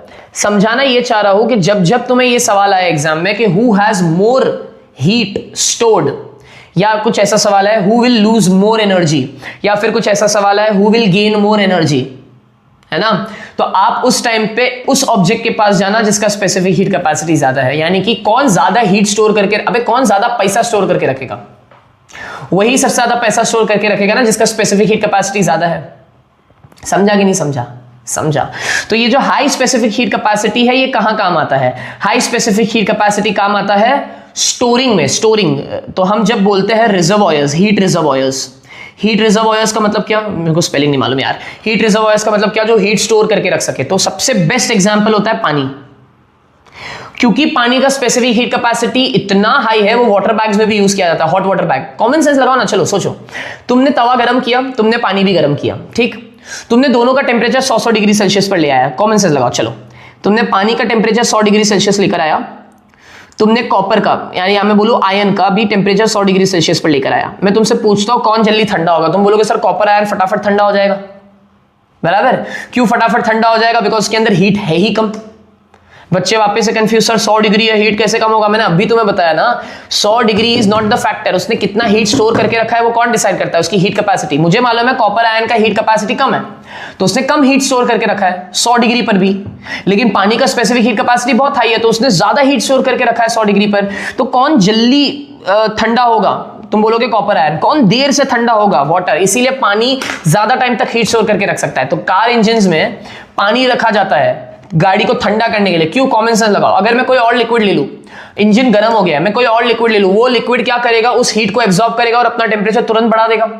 मैं नहीं चाहता वो अपना टेम्परेचर तुरंत बढ़ाए, तो मैं पानी डालूंगा। क्यों? क्योंकि पानी हल्लू हल्लू क्या करता है? पानी हल्लू हल्लू क्या करेगा? अपना टेम्परेचर बढ़ाएगा, बिकॉज उसको बहुत ज्यादा हीट चाहिए होता है। और मैंने ना इसके ऊपर एक बहुत बेहतरीन एक वीडियो बनाया हुआ है, रील बनाया हुआ है। ऑब्वियसली बात है ये जब वीडियो आउट होगा मुझे नहीं मालूम, मोस्टली नेक्स्ट आज क्या है, मैं 12 तारीख को ये शूट कर रहा हूँ, 12 दिसंबर। तो आप मान के चलो ना नेक्स्ट वीक यानी कि 18, 19, 20 दिसंबर के आसपास ये वीडियो पोस्ट हो जाना चाहिए। तब मैं एक रील का लिंक डालूंगा, तब तक वो पोस्ट हो चुका होगा मेरे चैनल पे भी। मैंने वाटर का हाई स्पेसिफिक हीट कैपेसिटी के ऊपर एक मस्त सा एक्सपेरिमेंट बताया। मैं भी किसी से इंस्पायर्ड हुआ था, मैंने देखा था, मस्त सर ने भी क्या समझाया था। सर ने मतलब डेमोन्स्ट्रेट करके बताया था, मैं खुद चौंक गया था, बोले ये कैसे हुआ। फिर बाद में रियलाइज हुआ अच्छा ये इसका रीजन है। तो वो रीजन एक्सप्लेन किया है मैंने, देखना जरूर वो। चलो तो ये क्लियर हुआ कि अगर मैं आपसे पूछूं कि हीट रिजर्वॉयर्स, तो पानी दिमाग में आना चाहिए। किसने ज्यादा हीट स्टोर करके रखा है? पानी दिमाग में आना चाहिए। ठीक है, चलिए अब आते हैं थर्मल कैपेसिटी पर। Now what is thermal capacity और heat capacity? Very very very very easy. Now what is thermal capacity और हीट कैपेसिटी? वही है, स्पेसिफिक हीट कैपेसिटी है, बस मास जोड़ दो। सर क्या मतलब? तो देखो heat capacity of a body is the amount of heat energy required to raise its temperature by 1 degree or 1 Kelvin। आप बोलोगे सर ये तो अभी अभी किया हमने। नहीं, अब आप आओ इधर। जब हम स्पेसिफिक हीट कैपेसिटी का पढ़ रहे थे, डेफिनेशन सेम है। डेफिनेशन देखो, the specific heat capacity of a substance is the amount of heat energy required to raise the temperature of unit mass. यहां पे हम 1 ग्राम 1 किलोग्राम मास की बात कर रहे हैं। क्या बोला? यहां पे आप 1 ग्राम 1 किलोग्राम मास की बात कर रहे हैं। यहां पे हमने मास को डिस्क्लोज नहीं किया, हम बोल रहे हैं बस इतनी हीट कैपेसिटी है, इतनी हीट कैपेसिटी है, इतना स्टोर करके रखा है। मास की बात ही नहीं कर रहे, बिकॉज मास इंक्लूडेड है। Sir what do you mean by this mass included है? देखो ध्यान से, तो मैं बोल रहा हूं व्हाट, तो हम पहली बात तो हीट कैपेसिटी या फिर थर्मल कैपेसिटी को C' से रिप्रेजेंट करेंगे, जिसको हम बोलते हैं M into C। क्या बोलते हैं उसे? M into C। अरे यार स्पेसिफिक हीट कैपेसिटी ही है हीट कैपेसिटी, लेकिन मास इंक्लूडेड। एक एग्जांपल देता हूं, फिक्र मत करो। तो मान लो मैंने बोला the specific heat capacity of water is 1 kilo calorie पर केजी डिग्री सेल्सियस। ठीक, specific heat capacity of water is 1 kilo calorie पर केजी डिग्री सेल्सियस। अब मैंने बोला heat capacity of water is 5 kilo calorie. अब तुम भौचक्का गए है ना, 5 किलो, ये क्या हो गया? 5 किलो कैलोरी, ये कहां से हो गया? तो इसका ये मतलब है कि मैं अब 5 किलोग्राम मास इंक्लूड कर चुका। समझा कि नहीं समझा? मैं 5 किलोग्राम मास इंक्लूड कर चुका, ये मेरा बोलने का मतलब है। भाई स्पेसिफिक हीट कैपेसिटी वही है 1 किलो कैलोरी पर केजी डिग्री सेल्सियस, जो कि चेंज नहीं हो रहा, वो फिक्स होता है किसी सब्सटेंस के लिए। हीट कैपेसिटी चेंज हो सकता है बिकॉज वो मास डिपेंडेंट है। ये वर्ड इंपॉर्टेंट है, आगे काम आएगा। क्या बोला? Heat capacity is mass dependent, specific heat capacity is independent. उसको किसी से फर्क नहीं पड़ता, वो मटेरियल की प्रॉपर्टी है। समझा? हाँ सर समझा। तो देखो अगर तुम फॉर्मूला को देखोगे गौर से, तो देखो यहाँ पे सी डैश का फॉर्मूला सर ने क्या लिखा है? सी डैश का फॉर्मूला लिखा है Q upon delta T. Sir ये कहां से आया क्यू अपॉन डेल्टा टी? चलो बताओ, क्यू का फॉर्मूला तुम्हें मालूम है? M into C into delta T. हाँ सर। क्या एम सी को मैं सी डैश लिख दूं? ये देखो ना यार, एम सी को मैं सी डैश लिख दूं? हाँ लिख दो। तो सी डैश क्या आ गया? Heat required by an object to raise its temperature by 1 degree Celsius. यानी कि मैं मास की सिर्फ बात नहीं कर रहा बिकॉज मास इंक्लूडेड है। इतना सिंपल है, कुछ भी नहीं है बेटा। चलो unit of heat capacity, obviously बात है क्या होगा? जूल पर केल्विन। अब केजी इंक्लूड नहीं कर रहे बिकॉज ऑलरेडी इंक्लूडेड है। और यहाँ पे क्या होगा? जूल पर डिग्री, केल्विन पर कैलोरी पर केल्विन या कैलोरी पर डिग्री। अब अगर तुम्हें ये डिफाइन करना है ये 30 जूल पर केल्विन, तो तुम क्या बोलोगे? If the heat capacity of an object is 30 joule पर kelvin, it means what? It means 30 joule of energy is required by the substance to raise its temperature by 1 degree Celsius. Required by a substance, unit mass नहीं बोला, या फिर 1 ग्राम 1 kilogram नहीं बोला, ठीक है? चलो अगर यहां तक समझ में आ रही है बात तो बहुत अच्छी बात है, नहीं समझ में आ रही तो बेटा I am sorry, because I am trying my level best कि मैं बहुत सिंप्लीफाई कर सकूं, ठीक है? मैं हमेशा चीजें खुद पे ही लूंगा सबसे पहले कि it is my job to make it simplify the topic and then explain it to you, because if I'm not able to simplify the topic then it is my shortcomings, है ना, मेरा ड्रॉबैक है वो, मैं तो यही मानता हूँ that if you believe, and this is again a self note, या फिर मैं बोलूँ a feedback to my own self. I have no feedbacks for anyone in this world and YouTube world. Point ये है, if I am not able to simplify the topics for the students, no matter what that topic is, I am not being a skillful teacher. Because ये बहुत basic difference सबको पता होना चाहिए that teaching is not knowing. It is very simple. Teaching is not knowing. Teaching is simplifying the topics, and how well you can simplify the topics for the students, that is what makes you a good teacher, great teacher, whatever that teacher is. ठीक है? सो मैं पूरी कोशिश कर रहा हूं that I am able to simplify the topics. चलो, if the heat capacity, ये तो हो गया। अब रिलेशन मैंने बता दिया था क्या है, रिलेशन है। अब मैं चाहता हूं कि तुम इसका स्क्रीनशॉट लो और ये पढ़ो, प्लीज ये पढ़ो। ये सारी चीजें मैंने डिस्कस की, अब ये क्वेश्चंस में काम आने वाली है बेटा काम आने वाली है। चलो क्या बोला है? Specific heat capacity of a substance is it's characteristic property. इस प्रॉपर्टी को तुम चेंज नहीं कर सकते। याद रखना, good conductors of heat has low specific heat capacity, example copper. Bad conductors of heat, उल्टा सोचो, has high specific heat capacity, example water. ठीक है? तो गुड कंडक्टर्स ऑफ हीट की लो स्पेसिफिक हीट कैपेसिटी होगी, मैंने तुम्हें एग्जांपल दे दिया था और रीजन भी दिया था। बैड कंडक्टर्स ऑफ हीट के स्पेसिफिक हीट कैपेसिटी बहुत ज्यादा होगा। ऑन गिविंग, ये इंपॉर्टेंट है, on giving equal amount of heat, equal amount of heat मतलब क्या? इक्वल अमाउंट ऑफ पैसा to two companies, substance with low specific heat capacity shows rapid increase in temperature, where as high specific heat capacity shows slow rise in temperature. Same heat दिया, same पैसा दिया, किसने ज्यादा काम करके दिया? जिसका स्पेसिफिक हीट कैपेसिटी कम था, जिसका चार्ज कम था। ठीक है? अब ये कैलोरीमीटर क्या है बेटा? बहुत ऑब्वियस है। Calorimeter is a device which measures the amount of heat. ये अपन ने बचपन से करा हुआ है। What is the principle of calorimeter? Heat energy loss by hot object is equals to heat energy gain by cold object. किसने कितना हीट एनर्जी लूज किया, किसने गेन किया, कब तक लूज और गेन करेगा? जब तक उनका फाइनल टेम्परेचर सेम नहीं हो जाता। चलिए ये प्लीज पढ़ लीजिए। Water is used as an effective coolant. Why? Because water is used as a heat reservoir. Why? Base of cooking pan is made thick and calorimeter is made up of thin sheet of copper. अब मैं एक example से समझाता हूं, don't worry, घबराना नहीं है, समझेंगे। वाटर को क्यों एक इफेक्टिव कूलेंट की तरह यूज किया जा रहा है? बिकॉज अगर मैं कोई और लिक्विड यूज करूंगा तो वो क्या करेगा? वो हीट एब्जॉर्ब तो करेगा। पानी भी हीट एब्जॉर्ब करता है, सारी चीजें हीट एब्जॉर्ब करती है, लेकिन बाकी के जो लिक्विड्स है वो हीट एब्जॉर्ब करके अपना टेम्परेचर तुरंत बढ़ा लेंगे। तो मुद्दा खत्म हो गया ना यार। वो अपना ही टेम्परेचर अगर इतना बढ़ा लेगा तो वो हीट कहां स्टोर करेगा? बराबर है। लेकिन पानी हीट ज्यादा क्यों स्टोर कर पाता है? बिकॉज भाई की रिक्वायरमेंट ही इतनी ज्यादा है। वो बोलता है अगर तुम्हें मुझे अगर 1 डिग्री सेल्सियस से अपना टेम्परेचर बढ़ाना है तो मुझे 1 किलो कैलोरी लगेगा। वही 1 किलो कैलोरी अगर मैंने इसको दे दिया कॉपर को, तो भाई तो अपना 10 डिग्री से टेम्परेचर बढ़ा के बैठ जाएगा। तो समझा, 1 किलो कैलोरी दे दिया, 10 डिग्री से टेम्परेचर बढ़ाते बैठ जाएगा, 10 किलो कैलोरी दे दूंगा तो 100 डिग्री पे तो कॉपर ही पहुंच जाएगा, तो कहां से गाड़ी को ठंडा करेगा? वो अलग बात है, कॉपर नहीं डालते हो तो मैं लिक्विड की बात कर रहा हूं। तो हमें वो लिक्विड चाहिए जिसकी स्पेसिफिक हीट कैपेसिटी ज्यादा, और पानी से ज्यादा बेहतर हीट कैपेसिटी किसी की है ही नहीं, वो सबसे भयंकर उसकी हीट कैपेसिटी है, जिसकी वजह से वो कूलेंट की तरह यूज किया जा रहा है। सेम चीज water is use as a heat reservoir, heat को स्टोर करने के लिए पानी यूज किया जाता है। वाटर बैग्स में भी हम पानी ही यूज करते हैं। कुकिंग पैन का बेस थिक क्यों बनाया जाता है? सो दैट ज्यादा हीट स्टोर कर पाए, ज्यादा इवनली हीट स्टोर कर पाए। और calorimeter thin sheet of copper का बना है। ये क्यों है ये मैं तुम्हें क्वेश्चंस के थ्रू समझाऊंगा। क्लियर है? चलिए अब फाइनली क्वेश्चंस की तरफ आते हैं। अगर आपको अब तक थ्योरी समझा है, I am grateful that I was able to simplify the topics. अगर नहीं समझा पाया हो तो I'm so sorry. Then it is something which I have to work upon. And trust me, आप किसी से भी पढ़ो, आपको एक इंसान के साथ चिटक के रहना है, जिसका समझ में आता है उसका सुनो, ठीक है? अब क्वेश्चंस के टाइम पर हम ज्यादा से ज्यादा क्या करेंगे, वापस से कॉन्सेप्ट्स को ब्रश अप करेंगे और क्वेश्चन सॉल्व करना शुरू करेंगे। चलिए अब क्वेश्चंस के साथ स्टार्ट करते हैं। ये PYQs भी है, बहुत सारे कॉम्पिटेंसी बेस्ड क्वेश्चंस है, तो आप लोग को बहुत अच्छा आइडिया आ जाएगा कि यहाँ से कैसे सवाल बनने वाले हैं। पहला क्वेश्चन बोला हुआ है, डेटा दिया हुआ है आप लोग को, मास दिया हुआ है 10 ग्राम्स, ठीक है, mass is 10 grams, quantity of heat supplied is 120 joule, यानी कि Q दिया हुआ है आपको 120 जूल, राइज इन टेम्परेचर दिया हुआ है 10 डिग्री सेल्सियस। तो बेटा देखो, हमेशा ये चीज का ख्याल रखना, जो चीज दी हुई है वो पहले लिख लो अच्छे से, तो ही आप क्वेश्चन सॉल्व कर पाओगे। अब उन्होंने बोला है statement A, the heat capacity of the substance is 12 joule per gram, and फिर बोला है the specific heat capacity of the substance is 1.2 joule per gram पर केल्विन।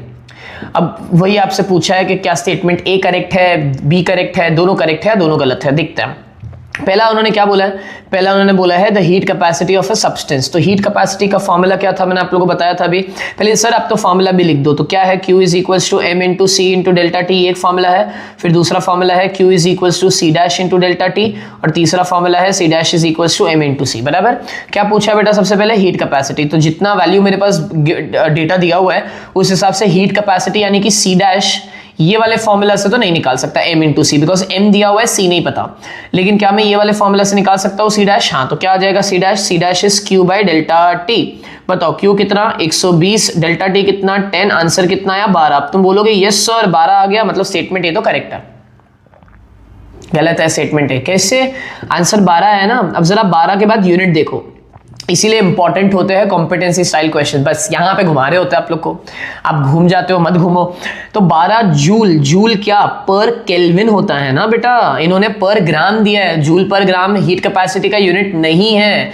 तो भले ही तुम्हें लग रहा था कि स्टेटमेंट ए करेक्ट है, स्टेटमेंट ए करेक्ट नहीं है, स्टेटमेंट ए गलत है। ठीक है सर।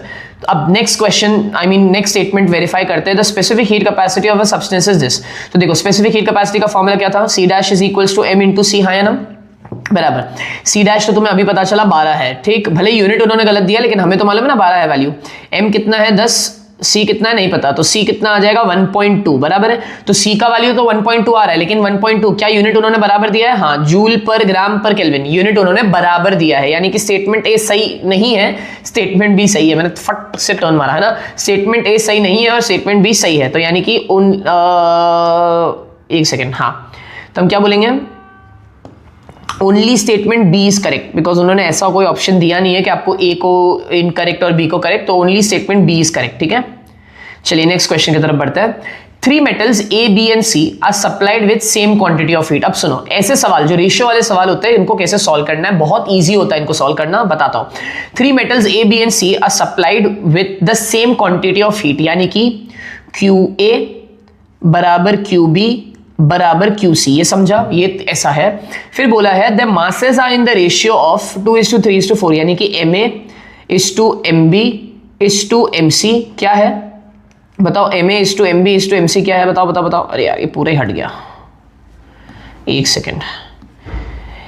MA:MB:MC कितना दिया है बेटा, 2:3:4। फिर क्या बोला है, then and they show same rise in temperature. देखो पहले सेम क्वांटिटी ऑफ हीट था, मासेस का रेशियो ये दिया हुआ है, and they show same rise in temperature, यानी कि डेल्टा TA बराबर डेल्टा TB बराबर डेल्टा TC, हाँ है ना, ओके।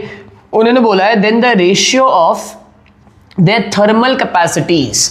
अब यहां पे बच्चे गड़बड़ क्या करते हैं, जैसे ही उन्होंने सुना कैपेसिटी तो उनके दिमाग में आता है स्पेसिफिक हीट कैपेसिटी, नहीं, उन्होंने बोला है थर्मल कैपेसिटी। तो पहली बात तो थर्मल कैपेसिटी क्या होता है, सी डैश होता है, क्या बोलते हो, समझा?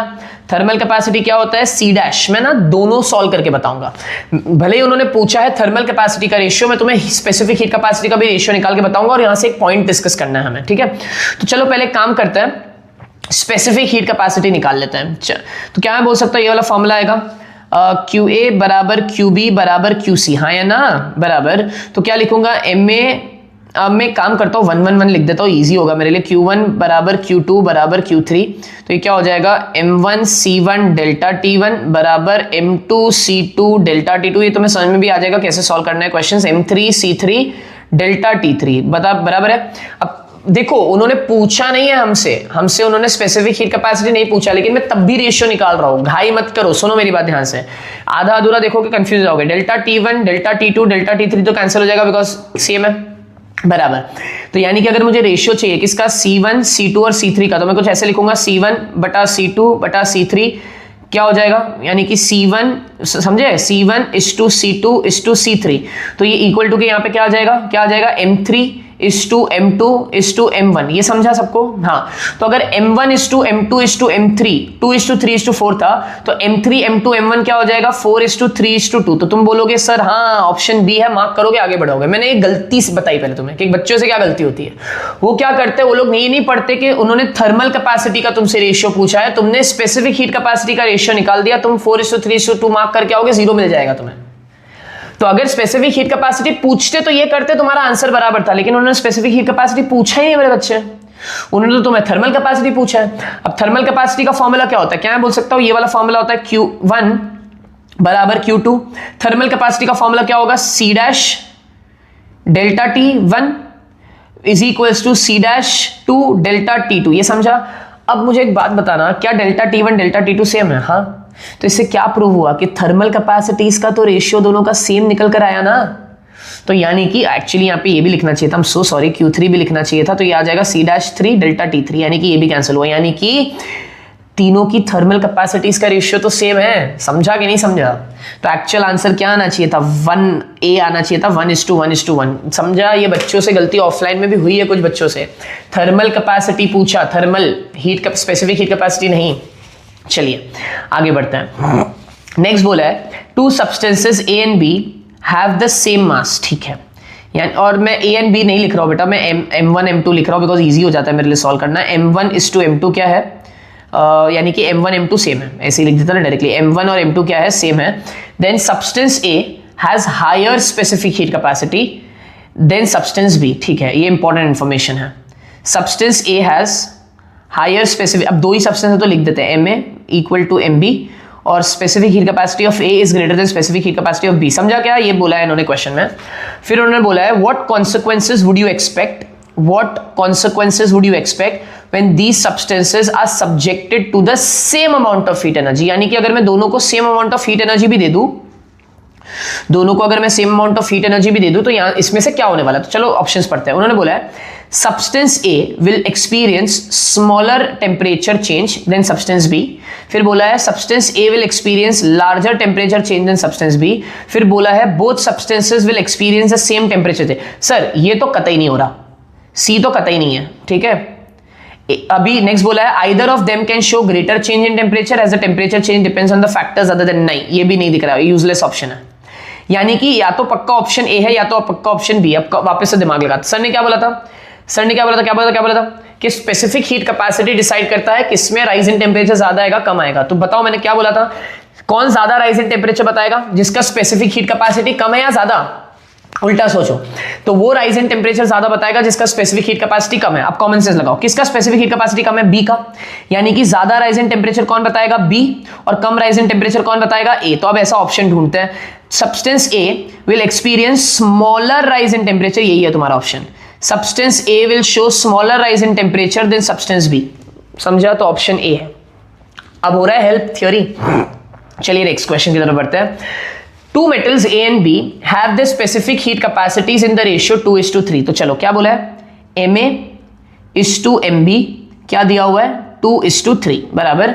फिर बोला है if they are supplied same amount of heat energy यानी कि QA बराबर QB, then which metal will show greater rise in temperature if their masses are also same? Come on यार, बताओ फटाफट कौन greater rise in temperature बताएगा?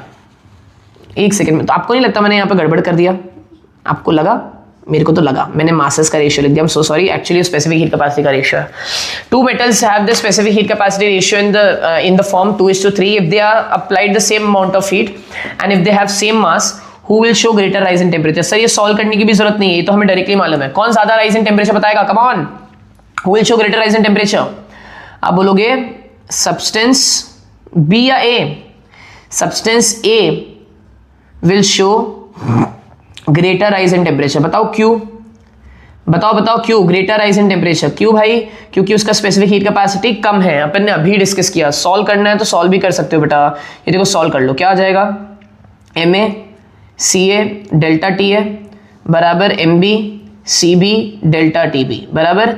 MA से MB cancel हुआ, सॉरी डेल्टा TA और डेल्टा TB का तुमको रेशियो चाहिए तो तुम क्या लिखोगे? CB/CA। अब CA/CB क्या था? 2:3, तो CB/CA क्या है? 3:2, यानी कि delta TA greater rise in temperature बताएगा। देखो 3, तो वही तो लिखा मैंने। चलो नेक्स्ट क्या बोला है? Calculate the ratio of the temperature rise if the mass are in the ratio of 3:5, यानी कि अब मास का रेशियो दे दिया है सेकंड क्वेश्चन में। तो A तो हो गया, A इंडिपेंडेंट था, B अलग है। तो MA/MB क्या दिया हुआ है तुम्हें? 3:5, 3:5। QA और QB तो अभी भी बराबर ही है, और तुम्हें डेल्टा TA डेल्टा TB का रेशियो फाइंड करना है। इजी है, हो जाएगा ये। चलिए शुरू करते हैं। क्या होगा? QA बराबर QB, यानी कि मैं क्या लिखूंगा? मैं लिखूंगा MaCa डेल्टा TA बराबर MB CB डेल्टा TB बराबर। MA और MB का रेशियो दिया हुआ है। अच्छा, डेल्टा T और डेल्टा TB का वो करना है, तो हमें क्या करना है? Delta TA upon delta TB, बाकी सारी चीज़ों को एक जगह ले आओ, तो MB/MA इंटू CB/CA बराबर। तो बताओ फटाफट, MA/MB कितना दिया हुआ था इन्होंने क्वेश्चन में? सेकंड वाले क्वेश्चन में MA/MB दिया हुआ है 3:5, तो MB/MA क्या हो जाएगा? 5:3 इंटू CA/CB क्या दिया हुआ है क्वेश्चन में ऑलरेडी? ये पहले वाले क्वेश्चन से CA/CB क्या दिया हुआ है? 2:3, तो ये कितना हो जाएगा? 3:2। तो ये 3 से 3 कैंसिल हुआ, आंसर क्या आया तुम्हारा फाइनली? 5:2। फेयर। नेक्स्ट क्वेश्चन की तरफ बढ़ते हैं। The difference between the temperature of water at the bottom and the top of a waterfall is 0.2 degree Celsius. Calculate the height of the waterfall where G is 10 Newton per kg. Specific heat capacity of water is 4000 Joule per kg per degree Celsius. बोला sorry ये क्या question आ गया भाई? बहुत easy question है, बताता हूँ। उन्होंने क्या बोला कि वाटरफॉल कहाँ से फॉलो होगा? ऊपर से ही फॉलो होगा ना यार, वाटरफॉल नीचे से थोड़ी फॉलो होगा, वाटरफॉल ऊपर से फॉलो होगा। तो जब वाटर घिर रहा था, आई मीन टॉप से बॉटम तक, तो टॉप से बॉटम तक गिरते गिरते उनमें चेंज इन टेम्परेचर आया 0.2 डिग्री सेल्सियस का। और जैसे ही इन्होंने जी बोला, मेरे दिमाग में कुछ नहीं आया अभी, लेकिन जैसे ही इन्होंने हाइट बोला और जी देखा, मेरे दिमाग में है mgh, यानी कि हो ना हो कि जितना पोटेंशियल एनर्जी काइनेटिक एनर्जी में कन्वर्ट हो रहा था। ऐसा देखा जाए तो this question is very ambiguous, यानी कि कोई सेंस नहीं बनाता है। हमने तो यही देखा है वर्क एनर्जी में कि पोटेंशियल एनर्जी किस में कन्वर्ट होना चाहिए? काइनेटिक एनर्जी में कन्वर्ट होना चाहिए बराबर। लेकिन यहाँ पे इनके लॉजिक के हिसाब से वो ये बोलना चाह रहे हैं, एक सेकेंड, हाँ, वो ये बोलना चाह रहे हैं कि जो पूरा पोटेंशियल एनर्जी है वो किस में कन्वर्ट हो गया है? हीट एनर्जी में, जो कि नहीं है यार पॉसिबल। तुम खुद सोचो ना, पोटेंशियल एनर्जी काइनेटिक एनर्जी में कन्वर्ट होगा या पूरा हीट एनर्जी में कन्वर्ट हो जाएगा? ठीक है, तो चलो ये समझा। द डिफरेंस इन टेम्परेचर, यानी कि मुझे मालूम है, गिवन डेटा लिख लेते हैं। तो जी कितना है? जी कितना है? 10 मीटर पर सेकेंड स्क्वायर या फिर 10 न्यूटन पर केजी। मास के बारे में इंफॉर्मेशन नहीं दी हुई। डेल्टा टी कितना दिया हुआ है? 0.2 डिग्री सेल्सियस। हाइट हमें फाइंड करना है, लेकिन उसके अलावा और क्या वैल्यू दिया हुआ है? स्पेसिफिक हीट कैपेसिटी कितना दिया हुआ है? 4200 joule KG inverse degree Celsius inverse. तो जो चीज़ दी हुई है मैं वो करूंगा। तो हम क्या बोलेंगे? पोटेंशियल एनर्जी, एक second, change in potential energy is equals to gain in not kinetic energy but gain in heat energy. इनका ये लॉजिक है, तो ये क्वेश्चन सॉल्व होगा। ठीक है, तो ये क्या लिखेंगे? m इंटू जी इंटू एच। यहाँ पे क्या लिखेंगे? m into C into delta T. अब हो जाएगा सॉल्व। m से m कैंसिल, वैसे भी जरूरत थी नहीं। 10 इंटू हाइट इंटू सी कितना 4200 और डेल्टा टी कितना दिया हुआ है बेटा 0.2, तो ये हाइट कितना हो जाएगा 4200 इंटू 0.2 अपॉन 10, ये 0 से ये 0 कैंसिल हुआ, ये पॉइंट्स ये शिफ्ट हो गया 42 इंटू 2 84, यानी कि 84 मीटर का हाइट है। वापस से मैं बोल रहा हूँ this question does not make any sense to me at least, because potential energy kinetic energy में कन्वर्ट होगा या पोटेंशियल एनर्जी पूरा हीट एनर्जी में कन्वर्ट हो जाएगा? भाई काइनेटिक एनर्जी में कन्वर्ट होगा, some part is converted into heat. ठीक है, next, in the physics laboratory various blocks of material labelled A B each with masses ranging from 10 gram to 15 gram are utilized to determine their respective heat capacities. Subsequently a graph is plotted to depict the relation between heat capacity and the mass of the material. घबराओ मत, ठीक है। Next question क्या बोला उन्होंने, पहला question क्या पूछा है कि plot a graph illustrating the relation between mass and the specific heat capacity of material A and B. Sir ये क्या है, नहीं समझा। देखो मैंने आप लोग को स्टार्ट में बताया था, और ये देखो इतनी सी यहाँ पे दिखा हुआ है एनालाइज एंड एप्लीकेशन, यानी कि एनालाइज करते हैं ना, समझो। इन्होंने यहाँ पे ग्राफ किसका दिया है, मास और हीट कैपेसिटी का दिया है, जो कि बहुत ऑब्वियस है। किसका दिया हुआ है ग्राफ, मास और हीट कैपेसिटी का। तो अगर मैं तुम्हें बोलूं कि ये वाला फॉर्मूला याद है तो तुम बोलोगे हाँ सर, हीट कैपेसिटी क्या होता है, मास इंटू सी। याद है मैंने तुम्हें बोला था हीट कैपेसिटी मास पे डिपेंड करता है। क्या हीट कैपेसिटी किस पे डिपेंड करता है, मास पे डिपेंड करता है। तो वो तो दिया हुआ है, तो जितना मास बढ़ाओगे आप उतना हीट कैपेसिटी बढ़ेगा, ग्राफ तो वही दिया हुआ है। समझा कि नहीं समझा? जितना मास बढ़ाओगे उतना हीट कैपेसिटी बढ़ेगा। ये तो क्लियर है सर, ये बिल्कुल क्लियर है। हाँ सर, लेकिन उन्होंने तुमसे पूछ लिया कि अब एक ग्राफ प्लॉट करो जहां पे तुमको मास और स्पेसिफिक हीट कैपेसिटी का रिलेशन बताना है। तो सर कॉमन सेंस ये बोलता है मास और स्पेसिफिक हीट कैपेसिटी का तो कोई रिलेशन होना ही नहीं चाहिए, बिकॉज स्पेसिफिक हीट कैपेसिटी तो एक मटेरियल का इनहेरेंट प्रॉपर्टी है, वो मटेरियल डिसाइड करता है। देखो कॉमन सेंस लगाते हैं, चलो मैंने दो ऑब्जेक्ट्स ले लिए, सिंपल रखो है ना, मैंने दो ऑब्जेक्ट्स ले लिए। एक ऑब्जेक्ट का स्पेसिफिक हीट कैपेसिटी है 2 calorie per gram degree Celsius, simple रखो, और दूसरे का है हीट कैपेसिटी रियलिस्टिक वैल्यू ले लेते हैं ना 5 calorie per gram degree Celsius, और बी का है 2 calorie per gram degree Celsius. समझो मैं क्या बोल रहा हूँ। अब मैंने क्या किया, मैंने सब्सटेंस ए का 10 ग्राम मास ले लिया और सब्सटेंस बी का भी 10 ग्राम मास ले लिया। समझो, तो अगर मैं 10 ग्राम मास लूँ तो इसका कितना आ जाएगा आंसर, 50 कैलोरी आ जाएगा, और इसका भी मैं 10 ग्राम लूँ तो कितना आ जाएगा आंसर, सॉरी हम डिग्री सेल्सियस में बात नहीं करेंगे, हम सिर्फ इसमें बात कर रहे हैं, ठीक है। हम हीट कैपेसिटीज की बात कर रहे हैं, तो मैंने ये कितना आ जाएगा 20 कैलोरी आ जाएगा। इससे क्या समझा, जितना ज़्यादा मास है बराबर, एक सेकेंड मैंने ये गलत एग्जाम्पल ले लिया, आई एम सो सॉरी। सुनो, एक मिनट, हाँ मैंने बोला था हीट कैपेसिटी क्या है, m इंटू सी, हाँ है ना। अब यहां से देखो, अगर मैं मास बढ़ाता हूँ हीट कैपेसिटी बढ़ेगा, हाँ है ना। अगर मैं मास घटाता हूँ हीट कैपेसिटी कम होगा, हाँ है ना। ये एकदम क्लियर है, ग्राफ भी उन्होंने दिया हुआ। लेकिन भाई स्पेसिफिक हीट कैपेसिटी तो कांस्टेंट है ना, उसको थोड़ी किसी से फर्क पड़ता है। तो अब समझाना क्या चाह रहा हूं मैं, समझाना ये चाह रहा हूं कि अब अगर मैं ग्राफ बनाऊंगा, किसका ग्राफ बेटा, मैं अगर ग्राफ बनाऊंगा स्पेसिफिक हीट कैपेसिटी का, ठीक है, स्पेसिफिक हीट कैपेसिटी का ग्राफ अगर मैं बनाऊंगा किसके साथ, मास के साथ, तो डोंट यू थिंक मास कितना भी बढ़ने दो, स्पेसिफिक हीट कैपेसिटी थोड़ी चेंज होगा, स्पेसिफिक हीट कैपेसिटी तो वही रहेगा, यानी कि ग्राफ कुछ ऐसा आएगा।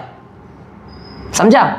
हाँ सर समझ में आ गया, ग्राफ कुछ ऐसा आएगा। लेकिन अब कौन से ग्राफ को क्या नाम दूं, ए किसको नाम दूं, बी किसको नाम दूं? ऑब्वियस है, यहाँ पे बी का स्लोप कम है तो ये बी को नाम दे दो, यहाँ पे ए का स्लोप ज्यादा है तो यहाँ पे ए का नाम दे दो। ये ग्राफ बन गया तुम्हारा। समझा कि नहीं समझा? वापस से समझा दो सर। देखो हीट कैपेसिटी और मास का तो हमें मालूम था, मास बढ़ाओगे हीट कैपेसिटी बढ़ेगा, मास घटाओगे हीट कैपेसिटी घटेगा। स्पेसिफिक हीट कैपेसिटी तो मटेरियल है ना, उसको थोड़ी किसी से फर्क पड़ना है। अगर पानी का specific heat capacity 1 kilo calorie है, वो 1 किलो कैलोरी है। समझा? नेक्स्ट बोला है which material is a better conductor. Sir ये तो हम अब कमेंट सेक्शन में बताएंगे, आपने बताया था अभी ऊपर कि बेटर कंडक्टर ऑफ हीट कैसे डिसाइड करते हैं, जिसका स्पेसिफिक हीट कैपेसिटी हाई हो या जिसका स्पेसिफिक हीट कैपेसिटी लो हो। अब तुम खुद डिसाइड करो और मुझे कमेंट सेक्शन में बताओ।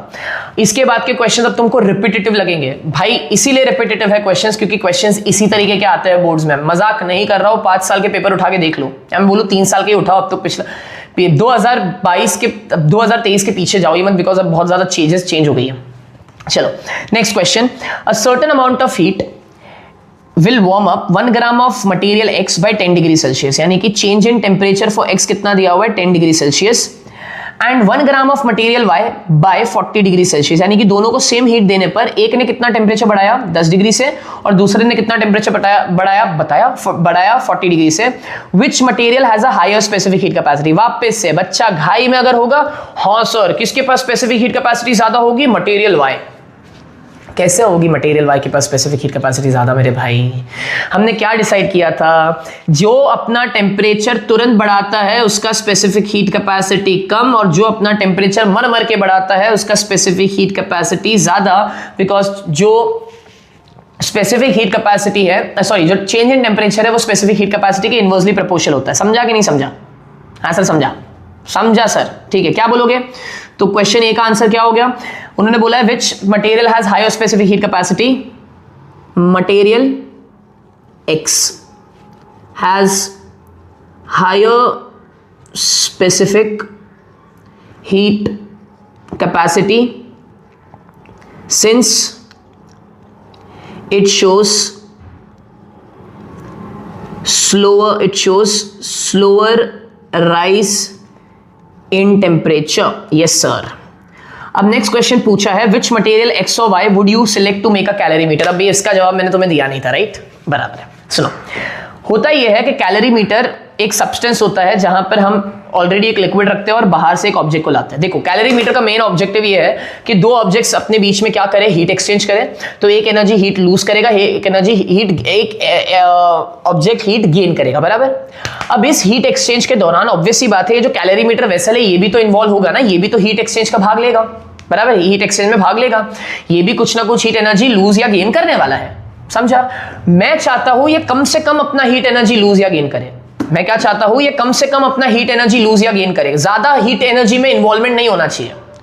तो मैं ऐसा सब्सटेंस लूंगा ना जिसका हीट कैपेसिटी कम होगा। तो हम कैलोरी मीटर उस सब्सटेंस का बनाते हैं जिसका हीट कैपेसिटी कम हो। अब तुम्हें पता चल गया है स्पेसिफिक हीट कैपेसिटी एक्स का हाई है, यानी कि which material will be used for calorimeter? बताओ, which material will be used for calorimeter? आप बोलोगे material Y. Material Y, Y? Because since it has low specific heat capacity, low specific heat capacity. अब बच्चों को ये अभी भी नहीं समझा होगा अगर कि कैलोरी मीटर क्यों हम लो स्पेसिफिक हीट कैपेसिटी वाला मटेरियल यूज करते हैं कैलोरी मीटर के लिए, तो उसका जवाब देता हूं। देखो, तुम्हारे पास मान लो 50 ग्राम गोल्ड है, ठीक? तुम ज्वेलरी की दुकान पर गए और ये रहा तुम्हारा ज्वेलर, ठीक? ये रहा तुम्हारा ज्वेलर, सिंपल रखता है। ज्वेलरी की दुकान को हम वेसल की तरह ट्रीट करेंगे, वेसल, जो कैलोरी मीटर एक वेसल है ना उसकी तरह। 50 ग्राम गोल्ड तुम्हारी एक्सपेक्टेशन है, मुझे नहीं मालूम यार, 10 ग्राम गोल्ड का भी कीमत है 1,30,00,000, तो 50 ग्राम का कितना हुआ? 5 लाख और 3 5 5 लाख, 6.5 लाख रुपए के आसपास होना चाहिए। हाँ ठीक है, भगाओ। तो 6,50,000 की तुम्हारी एक्सपेक्टेशन है कि तुमको गोल्ड का भाव मिलना चाहिए। ये दुकान वाले ने तुमको 6,50,000 तो नहीं दिए, ये दुकान वाले ने तुमको दिए 6,40,000, बराबर। तुम बोलोगे हाँ सर ऑब्वियस है, मेकिंग चार्जेस है ना, टैक्स, वो टैक्स तो नहीं सॉरी, मेकिंग चार्जेस वगैरह सारी चीज कट पिट के 6,40,000, यानी कि 10,000 रुपए जो है वो कहाँ गया? उस शॉप के पास गया ना। अरे भाई, ज्वेलरी शॉप जो है वो कैसे कमाता है? तुम खुद दिमाग लगाओ ना, वो मेकिंग चार्जेस नहीं कमाएगा ना बेटा। उनका घर थोड़ी गोल्ड बेच के मिलेगा उनको चलेगा। ये तो वही वाली बात हो गई कि तुम गोल्ड का प्राइस बढ़े जा रहा है, तुम जाके बेच रहे हो, तो ये अपनी पॉकेट से थोड़ी देगा हमेशा। वो तो खाली एक गोल्ड कलेक्ट कर रहा है ना, एक मटेरियल कलेक्ट कर रहा है, उसका तो घर किससे चल रहा है? मेकिंग चार्जेस से चल रहा है। तो इसने 10,000 रुपए लिए मेकिंग चार्जेस। मैं सिंपल से एक बात बता रहा हूँ भाई, 10,000 लिए। अब तुम वापस से तुम्हारे पास 50 ग्राम गोल्ड है, मतलब सर बहुत पैसा है हम लोग के पास, ठीक है, बहुत पैसा है। इस बार तुम क्या किए, तुम दूसरे ज्वेलरी शॉप के पास गए, दूसरे वेसल के पास गए, ठीक?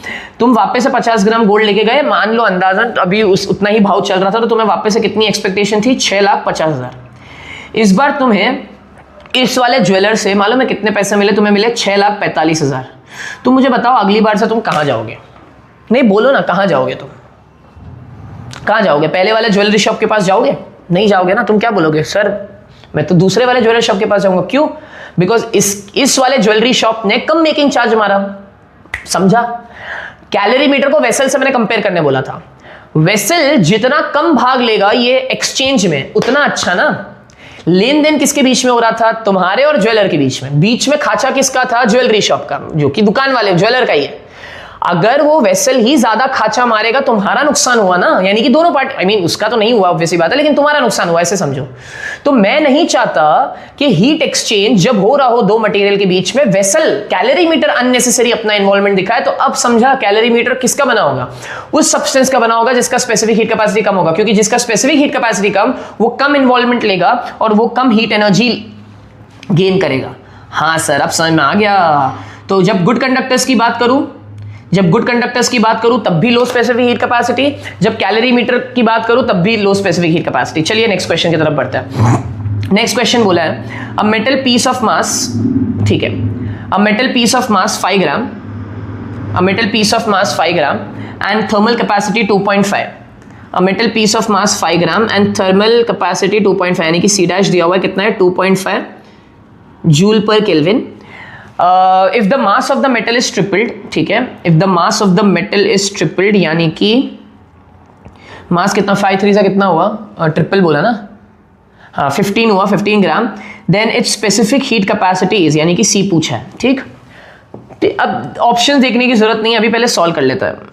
गलती बच्चों से वापस यहाँ क्या हो जाती है मैं बता देता हूँ। पहले तो इससे सी निकाल लो, क्या, हाँ सर निकाल लो। तो सी डैश का फॉर्मूला क्या था, m इंटू सी, सी डैश कितना था 2.5, m कितना था 5, c कितना था नहीं पता, तो c कितना आ जाएगा 2.5/5, आंसर कितना आया 0.5 जूल। अब अगर किसमें ग्राम में ना, तो joule gram inverse kelvin inverse, ठीक है। ये तुम्हारा आंसर आ गया स्पेसिफिक हीट कैपेसिटी का।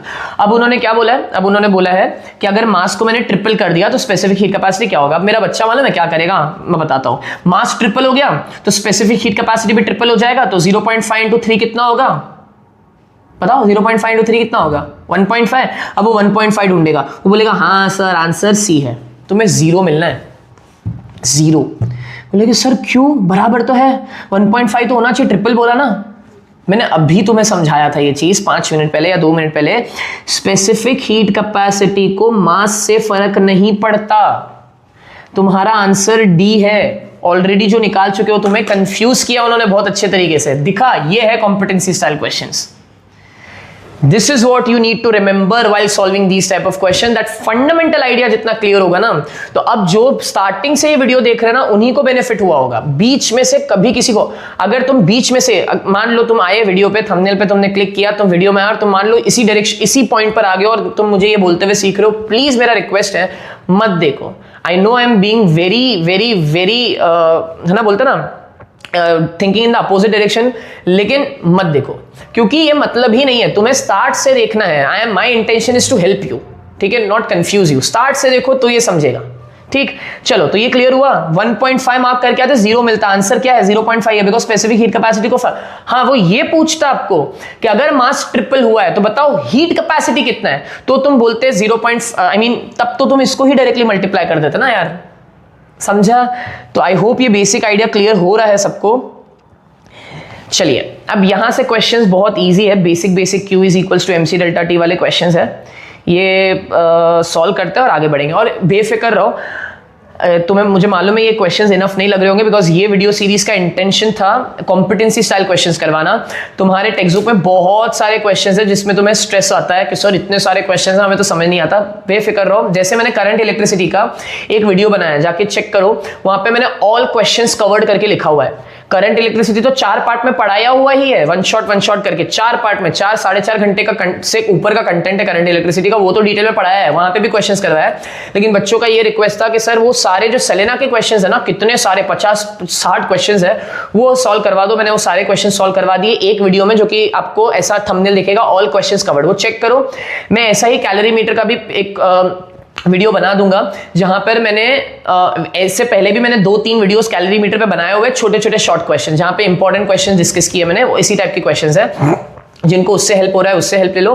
और मैं सारे सेलेना के क्वेश्चंस का एक वीडियो बना दूंगा, जहां पे सिर्फ और सिर्फ क्वेश्चन डिस्कस करेंगे। लेकिन शर्त यही है कि वही बच्चा देखे उसे जिसको ये कॉन्सेप्ट क्लियर है। डायरेक्टली देखने जाओगे तो बेटा वो चीट कोड नहीं है, मेहनत तो है, मेहनत करनी पड़ेगी। I am not selling any kind of cheat code, thumbnail पे जो लिखूंगा वही होगा, मैं कोई क्लिकबेट नहीं करूंगा यहाँ पे। चलो next, electric heat of power 1000 watt raises the temperature of 5 kg of liquid from 25 degree Celsius to 31 degree Celsius in 2 minutes। ठीक, क्या बोला है, an electric heat of power 1000 watt raises the temperature of 5 kg of liquid from 25 degree Celsius to 31 degree Celsius in 2 minutes, calculate the heat capacity। Simple question है, given data लिख लेते हैं। तो क्या बोला है, पावर दिया हुआ है 1000 वॉट। सर पावर का क्या करूँ, ईजी है मेरे भाई समझ। मास कितना दिया है 5 kg। चेंज इन टेम्परेचर कितना दिया हुआ है 25 से 30 गया तो 6 डिग्री का। और टाइम कितना दिया है 2 मिनट, तो इसको मैं 2 नहीं 120 लिख देता हूँ, तो 120 सेकेंड्स बेटा। ठीक, अब उन्होंने बोला है कैलकुलेट द हीट कैपेसिटी। कैसे निकालूंगा heat capacity, easy easy easy एकदम इजी। चलो अब क्या मैं ये वाला फॉर्मूला यूज करूँ, P is equals to work upon time. अब तो बोलोगे सर ये वर्क, अरे वर्क का मतलब ही हीट होता है। हाँ तो यहाँ से हीट मिल जाएगा, हाँ मिल जाएगा। तो हीट को मैं क्या बोलूंगा, पावर इंटू टाइम। क्या लगता है, समझा।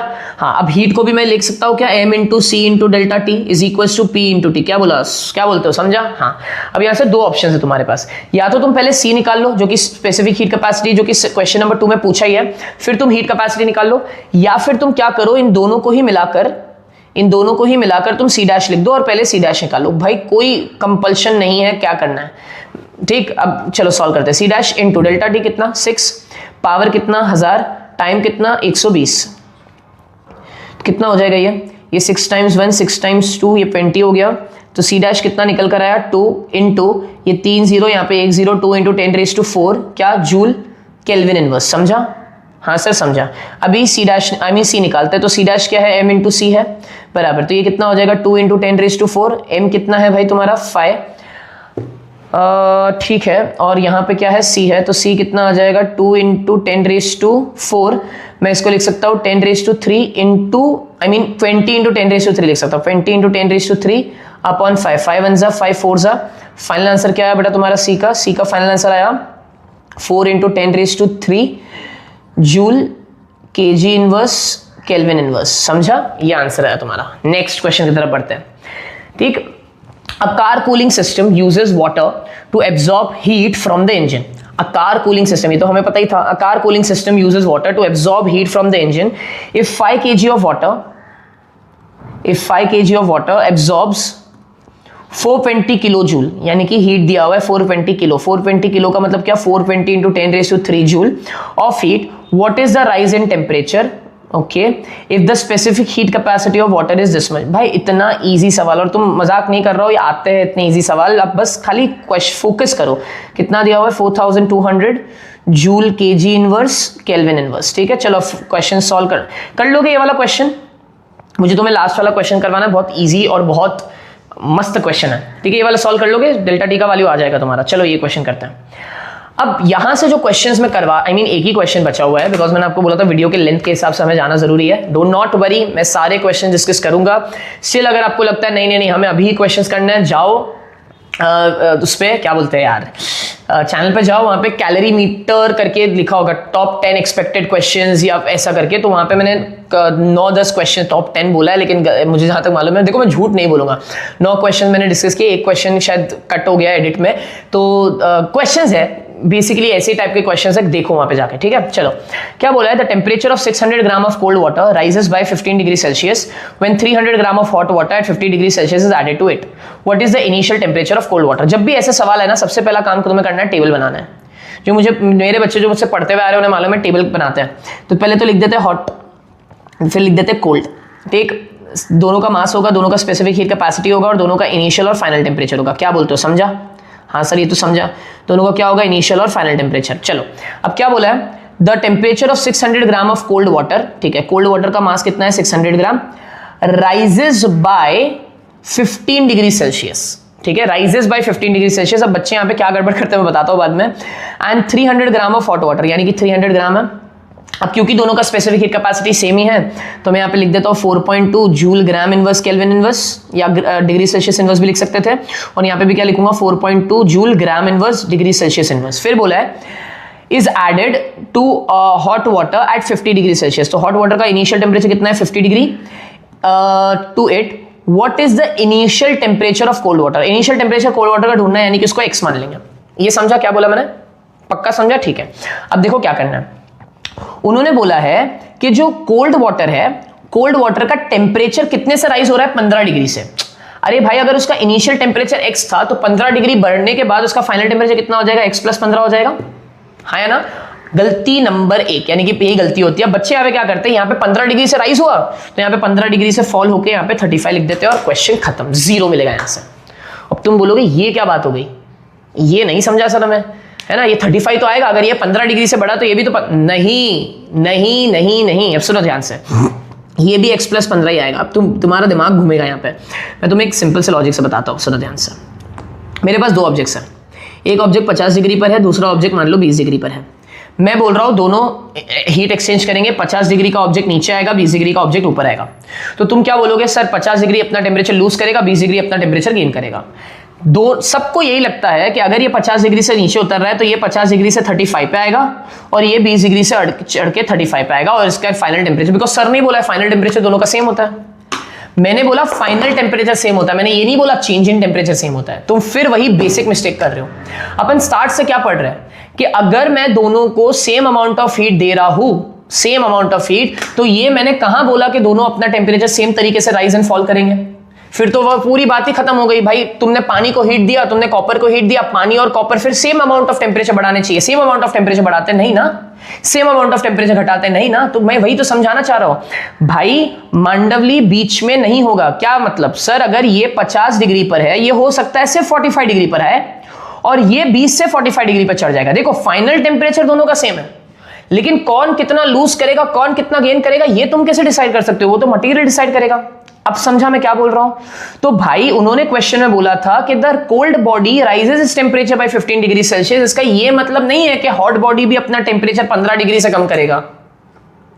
तुम्हें नहीं मालूम वो कितना टेम्परेचर कम कर रहा है, लेकिन हाँ ये जरूर मालूम है कि अगर कोल्ड बॉडी ने अपना फाइनल टेम्परेचर x + 15 रखा होगा तो हॉट बॉडी ने भी अपना फाइनल टेम्परेचर x + 15 रखा होगा सेम। देखो कितना बारीकी का जरूरत है यहाँ पे। अब तो हो जाएगा। तो प्रिंसिपल ऑफ कैलोरीमीटर से तुम्हें मालूम है heat loss by hot object is equals to heat gain by cold object. तो मैं क्या लिखूंगा, m1 c1 डेल्टा t1 बराबर m2 c2 डेल्टा t2। ये समझा बेटा।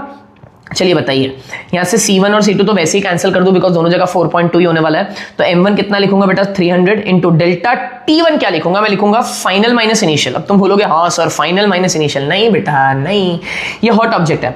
हॉट ऑब्जेक्ट का इनिशियल टेम्परेचर ज्यादा होगा और उसका फाइनल टेम्परेचर कम होगा। अरे यार ऑब्जेक्ट अगर 50 डिग्री पर है और वो अपना टेम्परेचर गिरा रहा है तो ऑब्वियसली बात है उसका फाइनल टेम्परेचर कम होगा।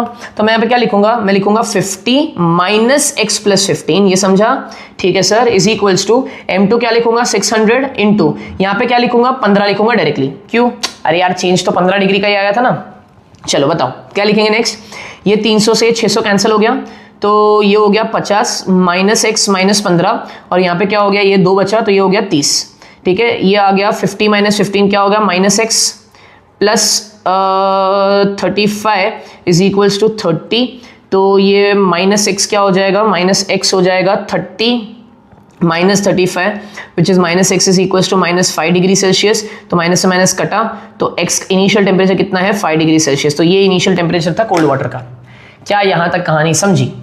आई डोंट नो क्या लेंथ का वीडियो बना हुआ है, जितने भी लेंथ का वीडियो बना है मेन इंटेंशन था कि मैं पूरी ईमानदारी से ये चैप्टर तुम्हें पढ़ाऊं और उसके बाद तुमसे क्वेश्चन हो। अगर तुम अब तक यहाँ पे बने हुए हो, हैट्स ऑफ, बिकॉज यही तुम्हें ऑलरेडी सबसे अलग कर रहा है। It is very easy to beat anyone right now, you just have to show up, you just have to be consistent. खाली बोलने की बात नहीं कर रहा हूँ, सही में सब लोग इतने आलसी हो चुके हैं और मैं किसी को डायरेक्ट टारगेट नहीं कर रहा हूँ, जो रियलिटी है ना, it is what it is. सब लोग इतने जल्दी शॉर्टकट्स के पीछे भाग रहे हैं कि वो एक वीडियो से दूसरे वीडियो पे जंप करते हैं। मैं पूरे सीरीज में कम से कम अभी ये 40वां वीडियो होगा अगर मैं पोस्ट कर रहा हूँ तो इस पूरी यूट्यूब सीरीज का। इसके पहले तो बहुत सारे वीडियो पोस्ट कर दिया। मैं कब से यही बोल रहा हूँ, एक टीचर के साथ चिटक के रहो, वो जो बोल रहा है वो करो और बात खत्म। फिर जो वो बोल रहा है वही करो। मैं ये नहीं बोल रहा हूँ एडिशनली कहीं से रिसोर्सेज मत लो, पढ़ो मत, पढ़ो भाई, तुम्हारा हक है वो पढ़ने का, लेकिन फिर एक का सुनो और एक का जो बोल रहा है वो करो। मेरा समझ में आ रहा है, इफ इन केस करो जो मैं बोल रहा हूँ, ऐसा नहीं कि तुमने खाली लेक्चर सुन लिया हो गया। अब नेक्स्ट तुम्हें क्या करना है, बाकी चैनल पे जाओ, बाकी के वीडियोस देखो। अगर तुम्हें वहां से कोई जेन्युइनली समझ में आता है कि हाँ यार ये वीडियो में ये टॉपिक में भी डाउट है, वीडियो देखो, क्वेश्चंस करो, ठीक है। डिस्क्रिप्शन चेक करना, और इसमें मैंने पीडीएफ ये लेक्चर नोट्स के पीडीएफ अपलोड कर दिए होंगे। दूसरा मैंने और 3 बुक्स अपलोड की है, वो एमसीक्यू बुक्स है, high level competency style questions है। एमसीक्यूज बेटा 15 मार्क के है, ठीक है, बहुत इंपॉर्टेंट है। तो वो एमसीक्यूज चेक करना। 100+ एमसीक्यूज है हर एक सब्जेक्ट का, फिजिक्स, बायो, मैथ, केमिस्ट्री अभी भी इन प्रोसेस है बनने में। वो तीनों डाउनलोड करो, कोई भी चार्ज नहीं है उसका, डाउनलोड करो, अच्छे से उसे सॉल्व करो, आंसर्स भी है पीछे। कमेंट सेक्शन में बताओ अगर तुमने सॉल्व किया है या नहीं किया है। एंड वहाँ पे नीचे आईडी भी दिया हुआ है, इंस्टाग्राम कनेक्ट करना चाह रहे हो कनेक्ट करो, डाउट्स पूछो, बस पढ़ो, ठीक है. Thank you so much for being till here, and if you have genuinely understood something, please hit a subscribe, and if not, you can share this to n number of students in your school groups or anyone who might benefit from this video. Thank you.